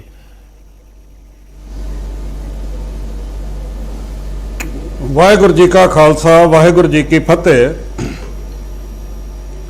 ਸਾਰਾ ਪੰਥ ਸਮਝ ਰਿਹਾ ਹੈ ਇਸ ਫੈਸਲੇ ਨੂੰ, ਜੇ ਨਹੀਂ ਸਮਝ ਰਹੇ ਉਹ ਸਿਰਫ ਚੰਦ ਲੋਕ ਜਿਹੜੇ ਬਾਦਲਾਂ ਦੇ ਹਮਾਇਤੀ ਨੇ ਉਹ ਹੀ ਨਹੀਂ ਸਮਝ ਰਹੇ ਵੀ ਇਹ ਕੀ ਹੋ ਗਿਆ। ਕਿਉਂਕਿ ਫੈਸਲਾ ਕਾਨੂੰਨ ਅਨੁਸਾਰ ਆਇਆ ਵਾ, ਫੈਸਲਾ ਸਰਕਾਰਾਂ ਨੇ ਬਣਾਇਆ ਵਾ। ਹਰਿਆਣਾ ਸਿੱਖ ਗੁਰਦੁਆਰਾ ਪ੍ਰਬੰਧਕ ਕਮੇਟੀ ਮਾਣਯੋਗ ਸੁਪਰੀਮ ਕੋਰਟ ਨੇ ਉਹਨੂੰ ਮਾਨਤਾ ਦਿੱਤੀ ਆ। ਇਸ ਤੋਂ ਵੱਡਾ ਕਾਨੂੰਨੀ ਫੈਸਲਾ ਹੋਰ ਕੀ ਹੋ ਸਕਦਾ ਵਾ ਜਿਹੜਾ ਸਾਰਿਆਂ ਨੂੰ ਸਰਬਸੰਮਤੀ ਨਾਲ ਪ੍ਰਵਾਨ ਕਰਨਾ ਚਾਹੀਦਾ ਵਾ। ਪਰ ਦੁੱਖ ਇਸ ਗੱਲ ਦਾ ਵਾ ਕੋਈ ਹੋਰ ਵਿਅਕਤੀ ਗੱਲ ਕਰੇ ਸਮਝ ਆਉਂਦੀ ਆ। ਸ਼੍ਰੋਮਣੀ ਗੁਰਦੁਆਰਾ ਪ੍ਰਬੰਧਕ ਕਮੇਟੀ ਦੇ ਪ੍ਰਧਾਨ ਐਡਵੋਕੇਟ ਸਰਦਾਰ ਹਰਜਿੰਦਰ ਸਿੰਘ ਧਾਮੀ ਇਹ ਗੱਲ ਕਰਨ ਕਿ ਇਹ ਫੈਸਲਾ ਆਰਐਸਐਸ ਦੇ ਪ੍ਰਭਾਵ ਹੇਠ ਹੋਇਆ ਵਾ ਜਾਂ ਇੱਕ ਮਾਣਯੋਗ ਜੱਜ ਉਹ ਆਰਐਸਐਸ ਦਾ ਵਾ। ਇਹ ਵਕੀਲ ਹੁੰਦੇ ਹੋਏ ਵੀ ਇਸ ਤਰ੍ਹਾਂ ਦੀ ਜੇ ਗੱਲ ਕਰਨ ਤੇ ਇਹਨਾਂ ਦੀ ਸੋਚ ਤੇ ਬਹੁਤ ਵੱਡਾ ਤਰਸ ਆਉਂਦਾ। ਸੈਕੰਡ, ਇਹਨਾਂ ਤੁਲਨਾ ਕੀਤੀ ਇਸ ਫੈਸਲੇ ਦੀ ਬਲੂ ਸਟਾਰ ਦੇ ਨਾਲ। ਚਲੋ ਆਪਾਂ ਬਲੂ ਸਟਾਰ ਦੇ ਨਾਲ ਹੀ ਇਹਦੀ ਤੁਲਨਾ ਕਰ ਲੈਂਦੇ ਆ। ਮੈਂ ਇਹ ਗੱਲ ਕਹਿਣੀ ਚਾਹੁੰਦਾ, ਜਦੋਂ ਬਲੂ ਸਟਾਰ ਹੋਇਆ ਸੀ ਪੰਜਾਬ ਦੇ ਚੱਪੇ ਚੱਪੇ ਤੇ ਫੌਜ, ਤੋਪਾਂ, ਟੈਂਕ, ਈਵਨ ਇੱਥੋਂ ਤੱਕ ਕਿ ਹਵਾਈ ਉਲੰਘਣਾ ਵੀ ਬੰਦ ਸੀ ਪੰਜਾਬ ਦੇ ਉੱਪਰ। ਅੱਜ ਪੰਜਾਬ ਦੇ ਵਿੱਚ ਸ਼੍ਰੋਮਣੀ ਗੁਰਦੁਆਰਾ ਪ੍ਰਬੰਧਕ ਕਮੇਟੀ ਦੀ ਇਸ ਫੈਸਲੇ ਨਾਲ ਕੋਈ ਦੁਕਾਨ ਬੰਦ ਨਹੀਂ ਹੋਈ, ਕੋਈ ਦਫ਼ਤਰ ਬੰਦ ਨਹੀਂ ਹੋਇਆ। ਜੇ ਬਲੂ ਸਟਾਰ ਜਦੋਂ ਹੋਇਆ ਸੀ ਉਸ ਵੇਲੇ ਸਰਦਾਰ ਸਾਧੂ ਸਿੰਘ ਹਮਦਰਦ, ਭਗਤ ਪੂਰਨ ਸਿੰਘ ਜੀ, ਸਰਦਾਰ ਖਸਵੰਤ ਸਿੰਘ ਜੀ, ਵੱਡੀਆਂ ਸ਼ਖਸੀਅਤਾਂ ਨੇ ਅਸਤੀਫੇ ਦੇ ਦਿੱਤੇ ਸੀ ਰੋਸ ਵਜੋਂ। ਕੀ ਅੱਜ ਸਰਦਾਰ ਹਰਜਿੰਦਰ ਸਿੰਘ ਧਾਮੀ, ਸਰਦਾਰ ਸੁਖਬੀਰ ਸਿੰਘ ਬਾਦਲ ਰੋਸ ਵਜੋਂ ਆਪਣੇ ਅਹੁਦਿਆਂ ਤੋਂ ਅਸਤੀਫੇ ਦੇਣਗੇ? ਸੈਕੰਡ, ਇਹ ਜੋ ਹਰਿਆਣਾ ਸਿੱਖ ਗੁਰਦੁਆਰਾ ਪ੍ਰਬੰਧਕ ਕਮੇਟੀ ਹੋਂਦ ਵਿੱਚ ਆਈ ਆ, ਇਹ ਕਿਉਂ ਆਈ ਆ ਇਹਦੇ ਤੇ ਵਿਚਾਰ ਕਰਨ ਦੀ ਲੋੜ ਆ। ਕਿਉਂਕਿ ਹਰਿਆਣੇ ਵਾਲੇ ਪੰਜਾਬ ਦੇ ਸ਼੍ਰੋਮਣੀ ਗੁਰਦੁਆਰਾ ਪ੍ਰਬੰਧਕ ਕਮੇਟੀ ਦੇ ਇੱਕ ਛੋਟੇ ਭਰਾ ਸੀ, ਉਹ ਆਪਣਾ ਬਣਦਾ ਹਿੱਸਾ ਮੰਗਦੇ ਸੀ, ਉਹਨਾਂ ਨੂੰ ਬਣਦਾ ਹਿੱਸਾ ਨਹੀਂ ਦਿੱਤਾ ਗਿਆ, ਬਣਦੀ ਨੁਮਾਇੰਦਗੀ ਨਹੀਂ ਦਿੱਤੀ ਗਈ। ਉਹਨਾਂ ਬਾਦਲਾਂ ਦਾ ਇੱਕ ਪਰਿਵਾਰਕ ਮੈਂਬਰ, ਉਹਨਾਂ ਦਾ ਰਿਸ਼ਤੇਦਾਰ ਰਘੂਜੀਤ ਸਿੰਘ ਵਿਰਕ, ਉਹਨੂੰ ਹਰ ਵਾਰ ਸੀਨੀਅਰ ਮੀਤ ਪ੍ਰਧਾਨ ਬਣਾਇਆ ਗਿਆ। ਝਿੰਡਾ ਸਾਹਿਬ, ਨਲਵੀ ਸਾਹਿਬ, ਹੋਰ ਮਾਣਯੋਗ ਆਗੂ ਹਰਿਆਣਿਆਂ ਦੇ ਨੂੰ ਨੁਮਾਇੰਦਗੀ ਉੱਥੇ ਨਹੀਂ ਦਿੱਤੀ ਗਈ। ਜੋ ਮੀਰੀ ਪੀਰੀ ਦੇ ਟਰਸਟ ਨੇ ਉਹਦੇ 'ਚ ਇਹਨਾਂ ਆਪਣੇ ਚਹੇਤਿਆਂ ਨੂੰ ਵਾੜ ਲਿਆ। ਜਿਹੜੀਆਂ ਉੱਥੇ ਜ਼ਮੀਨਾਂ 2000-3000 ਦੇ ਕਰੀਬ ਏਕੜ ਜ਼ਮੀਨ ਆ, ਜਿਹੜਾ ਇਹਨਾਂ ਟਰਸਟ ਬਣਾ ਕੇ ਉਹ ਆਪਣੇ ਚਹੇਤੇ ਤੇ ਆਪਣੇ ਰਿਸ਼ਤੇਦਾਰ ਉੱਥੇ ਜਿਹੜੇ ਆ ਵਾੜੇ ਹੋਏ ਆ। ਰਘੂਜੀਤ ਵਿਰਕ ਹਰ ਪ੍ਰਧਾਨ ਦੇ ਨਾਲ ਕੰਮ ਕਰਦਾ, ਅਸਲ ਪਰਦੇ ਪਿੱਛੇ ਪ੍ਰਧਾਨ ਰਘੂਜੀਤ ਵਿਰਕ ਹੁੰਦਾ ਵਾ। ਉਹ ਆਪ ਕਿਤੇ ਕਿਸੇ ਫਾਈਲ ਤੇ ਦਸਤਖਤ ਨਹੀਂ ਕਰਦਾ, ਡਿਕਟੇਟਰਸ਼ਿਪ ਉਹਦੀ ਚੱਲਦੀ ਆ, ਹੁਕਮ ਉਹਦਾ ਚੱਲਦਾ ਵਾ। ਜਿਹੜਾ ਵੀ ਪ੍ਰਧਾਨ ਬਣਦਾ, ਕੋਈ ਵੀ ਪ੍ਰਧਾਨ ਬਣਦਾ, ਪਰਦੇ ਪਿੱਛੇ ਪ੍ਰਧਾਨ ਜਿਹੜਾ ਵਾ ਰਘੂਜੀਤ ਵਿਰਕ ਹੁੰਦਾ ਵਾ। ਉਹਦੀਆਂ ਬੇਇਨਸਾਫੀਆਂ ਕਰਕੇ, ਉਹਦੀ ਧੱਕੇਸ਼ਾਹੀ ਕਰਕੇ, ਉਹਦੀ ਡਿਕਟੇਟਰਸ਼ਿਪ ਕਰਕੇ ਹਰਿਆਣਾ ਸਿੱਖ ਗੁਰਦੁਆਰਾ ਪ੍ਰਬੰਧਕ ਕਮੇਟੀ ਹੋਰ ਹੋਂਦ ਵਿੱਚ ਆਈ ਆ। ਤੇ ਜੋ ਸ਼੍ਰੋਮਣੀ ਗੁਰਦੁਆਰਾ ਪ੍ਰਬੰਧਕ ਕਮੇਟੀ ਨੇ ਬਾਕੀ ਜੋ ਪ੍ਰਤੀਨਿਧ ਆ ਉਹਨਾਂ ਨੂੰ ਬਣਦਾ ਮਾਣ ਸਤਿਕਾਰ ਨਹੀਂ ਦਿੱਤਾ, ਉਹਨਾਂ ਨੂੰ ਹਿੱਸਾ ਨਹੀਂ ਦਿੱਤਾ ਧਰਮ ਪ੍ਰਚਾਰ ਚੋਂ। ਉਹ ਚਾਹੁੰਦੇ ਸੀ ਸਾਡੇ ਹਰਿਆਣੇ ਦੇ ਵਿੱਚ ਵਧੀਆ ਇੰਸਟੀਚਿਊਟ ਬਣਨ, ਹਸਪਤਾਲ ਖੁੱਲਣ, ਸਕੂਲ ਖੁੱਲਣ, ਇੱਥੋਂ ਤੱਕ ਉਹਨਾਂ ਮੰਗ ਕੀਤੀ ਕਿ ਸਾਡੇ ਵੀ IPS IS ਇੱਕ ਤੁਸੀਂ ਕਹਿ ਰਹੇ ਹੋ ਕਿ ਉਧਰ ਪਰ ਇਹਨਾਂ ਬੇਇਨਸਾਫੀ ਕੀਤੀ, ਉਹਨਾਂ ਨੂੰ ਤੁਸੀਂ ਕਹਿ ਰਹੇ ਹੋ ਕਿ ਹਰਿਆਣਾ ਵਾਲੇ ਪਾਸੇ ਧਿਆਨ ਨਹੀਂ ਦਿੱਤਾ ਗਿਆ, ਇਸ ਕਰਕੇ ਨੌਬਤ ਆ ਗਈ। ਪ੍ਰਬੰਧਕ ਕਮੇਟੀ ਹੋਂਦ ਵਿੱਚ ਆਈ ਆ, ਇਹਦੇ ਵਿੱਚ ਬਾਦਲ ਪਰਿਵਾਰ ਖਾਸ ਕਰਕੇ ਰਘੂਜੀਤ ਵਿਰਕ ਤੇ ਸ਼੍ਰੋਮਣੀ ਗੁਰਦੁਆਰਾ ਪ੍ਰਬੰਧਕ ਕਮੇਟੀ ਜਿਨ੍ਹਾਂ ਬੇਇਨਸਾਫੀ ਕੀਤੀ ਹੈ ਸਾਰੇ ਦੋਸ਼ੀ ਨੇ। ठीक है चावला जी इकट्ठे जवाब दो। मैं एक बार संधू साहब ਨੂੰ ਜ਼ਰੂਰ ਐਡ ਕਰ ਲਵਾਂ। ਗੁਰਵਿੰਦਰ ਸੰਧੂ ਜੀ ਬਹੁਤ ਦੇਰ ਦੇ ਇੰਤਜ਼ਾਰ ਕਰ ਰਹੇ ਨੇ। ਸੰਧੂ ਸਾਹਿਬ, ਜੱਜ ਦੇ ਉੱਤੇ ਸਵਾਲ ਚੁੱਕਣ ਦਾ ਮਤਲਬ ਕੀ ਕੱਢਿਆ ਜਾਵੇ? ਬਤੌਰ ਵਕੀਲ ਤੁਸੀਂ ਕਿਵੇਂ ਦੇਖਦੇ ਹੋ ਇਹਨਾਂ ਐਲੀਗੇਸ਼ਨਸ ਨੂੰ, ਜਦੋਂ ਇੱਕ ਜੱਜ ਉਹ ਵੀ ਸੁਪਰੀਮ ਕੋਰਟ ਦੇ ਡਾਇਰੈਕਟਲੀ ਉਹਨਾਂ ਨੂੰ RSS ਦੇ ਨਾਲ ਜੋੜਨ ਦੀ ਕੋਸ਼ਿਸ਼ ਕੀਤੀ ਜਾਂਦੀ ਹੈ? ਪਹਿਲਾਂ ਤਾਂ ਵਾਹਿਗੁਰੂ ਜੀ ਕਾ ਖਾਲਸਾ ਜੀ, ਵਾਹਿਗੁਰੂ ਜੀ ਕੀ ਫਤਿਹ ਜੀ ਸਾਰਿਆਂ ਨੂੰ। ਇੱਥੇ ਸਾਡੇ ਸਿੱਖ ਕੌਮ ਦੇ ਜਿਹੜੇ ਨੁਮਾਇੰਦੇ ਨੇ ਉਹ ਬੈਠੇ ਨੇ, ਸਾਰੇ ਮੇਰੇ ਤੋਂ ਬਹੁਤ ਹੀ ਜ਼ਿਆਦਾ ਐਜੂਕੇਟਿਡ ਨੇ ਜੀ, ਸਾਰੇ ਜਾਣੇ ਸਿੱਖ ਧਰਮ ਦਾ ਗਿਆਨ ਰੱਖਦੇ ਨੇ। ਦੇਖੋ, ਜਿਹੜੀ ਗੱਲ ਮੈਨੂੰ ਤਾਂ ਹੁਣ ਪਤਾ ਲੱਗਿਆ ਵੀ ਆਪਣੇ ਧਾਮੀ ਸਾਹਿਬ ਵੀ ਐਡਵੋਕੇਟ ਨੇ, ਸਾਡੇ ਮਾਨਯੋਗ SGPC ਦੇ ਪ੍ਰੈਜ਼ੀਡੈਂਟ ਨੇ। ਪਰ ਇੱਕ ਆਨਰੇਬਲ ਸੁਪਰੀਮ ਕੋਰਟ ਹੈ ਜਿਹੜੀ ਸਾਡੇ ਸਭ ਤੋਂ ਉੱਚ ਨਿਆਲੇ ਹੈ, ਉਹਦੇ ਕਿਸੇ ਆਨਰੇਬਲ ਜੱਜ ਦੇ ਉੱਪਰ ਕਿਸੇ ਰਿਲੀਜਨ ਨੂੰ ਲੈ ਕੇ ਐਸਪਰਸ਼ਨਸ ਲਾਉਣੇ ਕਿਸੇ ਜੱਜਮੈਂਟ ਕਰਕੇ ਟੋਟਲੀ ਗਲਤ ਹੈ। ਲੀਗਲੀ ਵੀ ਗਲਤ ਹੈ, ਵੈਸੇ ਵੀ ਗਲਤ ਹੈ, ਐਥੀਕਲੀ ਵੀ ਗਲਤ ਹੈ, ਕਿਉਂਕਿ ਉਹ ਆਪ ਵੀ ਵਕੀਲ ਨੇ ਜੀ। ਕੀ ਇੱਥੇ ਕੀ ਉਸ ਰਿਲੀਜਨ ਦਾ ਇਹ ਜੱਜਮੈਂਟ ਨਾ ਕਰਾ ਕੇ ਕੀ ਉਹਨਾਂ ਨੂੰ ਫਾਇਦਾ ਹੋਊਗਾ ਜਾਂ ਕੀ ਹੋਊਗਾ? ਮੈਂ ਫੇਰ ਪਹਿਲਾਂ ਵੀ ਕਿਹਾ, ਆਨਰੇਬਲ ਜਿਹੜੇ ਜੱਜ ਨੇ, ਜਿਹੜੇ ਉਹਨਾਂ ਦਾ ਦਾਇਰਾ, ਜਿਹੜਾ ਉਹਨਾਂ ਦਾ ਤਜਰਬਾ, ਜੋ ਉਹਨਾਂ ਦਾ ਰੁਤਬਾ ਰਿਲੀਜਨ ਤੇ ਪੋਲਿਟਿਕਸ ਕਾਸਟ ਤੋਂ ਬਹੁਤ ਉੱਚਾ ਹੈ। ਅਸੀਂ ਮਾਨਯੋਗ ਅਦਾਲਤ ਤਾਂ ਹੀ ਕਹਿੰਦੇ ਆ, ਅਸੀਂ ਜੀਵਨ ਮਰਨ ਦਾ ਫੈਸਲਾ ਤੱਕ ਕਰਦੇ ਨੇ, ਫਾਂਸੀਆਂ ਵੀ ਦਿੰਦੇ ਨੇ, ਫਾਂਸੀਆਂ ਤੋੜਦੇ ਵੀ ਨੇ ਜੀ, ਠੀਕ ਹੈ ਨਾ, ਜੀਵਨ ਮਰਨ ਦਾ ਫੈਸਲਾ ਕਰਦੇ ਨੇ। ਹੁਣ ਉਹਨਾਂ ਨੇ ਜੇ ਇਹ ਫੈਸਲਾ ਆਪਣੀ ਸ਼੍ਰੋਮਣੀ ਗੁਰਦੁਆਰਾ ਪ੍ਰਬੰਧਕ ਕਮੇਟੀ ਦੇ ਅਗੇਂਸਟ ਆਇਆ ਤਾਂ ਰਿਵਿਊ ਪਟੀਸ਼ਨ ਪਾ ਦੇਣ, ਲੀਗਲੀ ਗਰਾਊਂਡਸ ਦੇਖ ਲੈਣ, ਜੋ ਗਰਾਊਂਡ ਬਣਦੇ ਨੇ ਰਿਵਿਊ ਦੇ ਉਹਨਾਂ ਨੂੰ ਫਾਈਲ ਕਰਨ।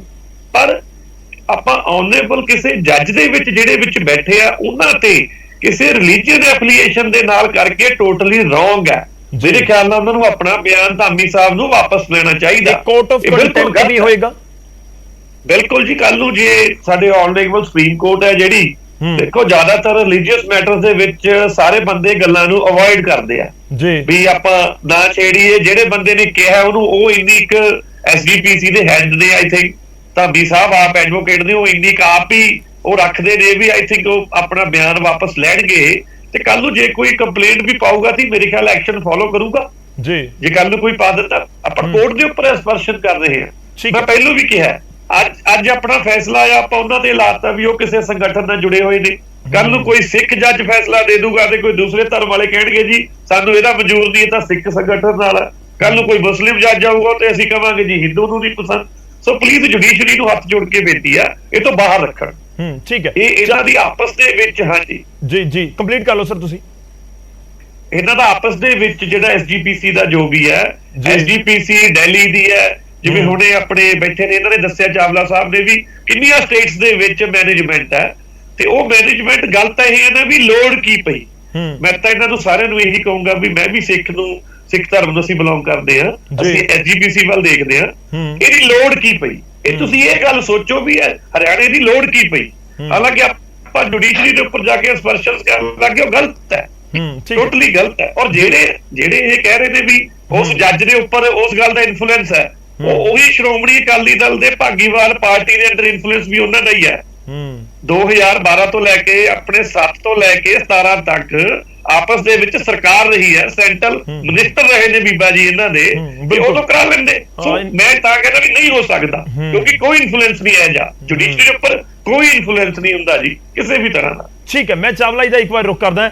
ਚਾਵਲਾ ਜੀ ਦੇਖੋ, ਬਹੁਤ ਸਾਰੇ ਸਵਾਲ ਉੱਠ ਗਏ। ਮੈਂ ਪਹਿਲਾਂ ਜੱਜ ਵਾਲੇ ਪੁਆਇੰਟ ਦੇ ਉੱਤੇ ਆਉਣਾ ਤੇ ਨਾਲ ਦੇਖੋ ਹਰਿਆਣਾ ਦੇ ਵਿੱਚ ਜ਼ਰੂਰਤ ਕਿਉਂ ਪਈ, ਇਸ ਦੇ ਉੱਤੇ ਵੀ ਬਹੁਤ ਜ਼ਿਆਦਾ ਚਰਚਾ ਹੋ ਰਹੀ ਹੈ।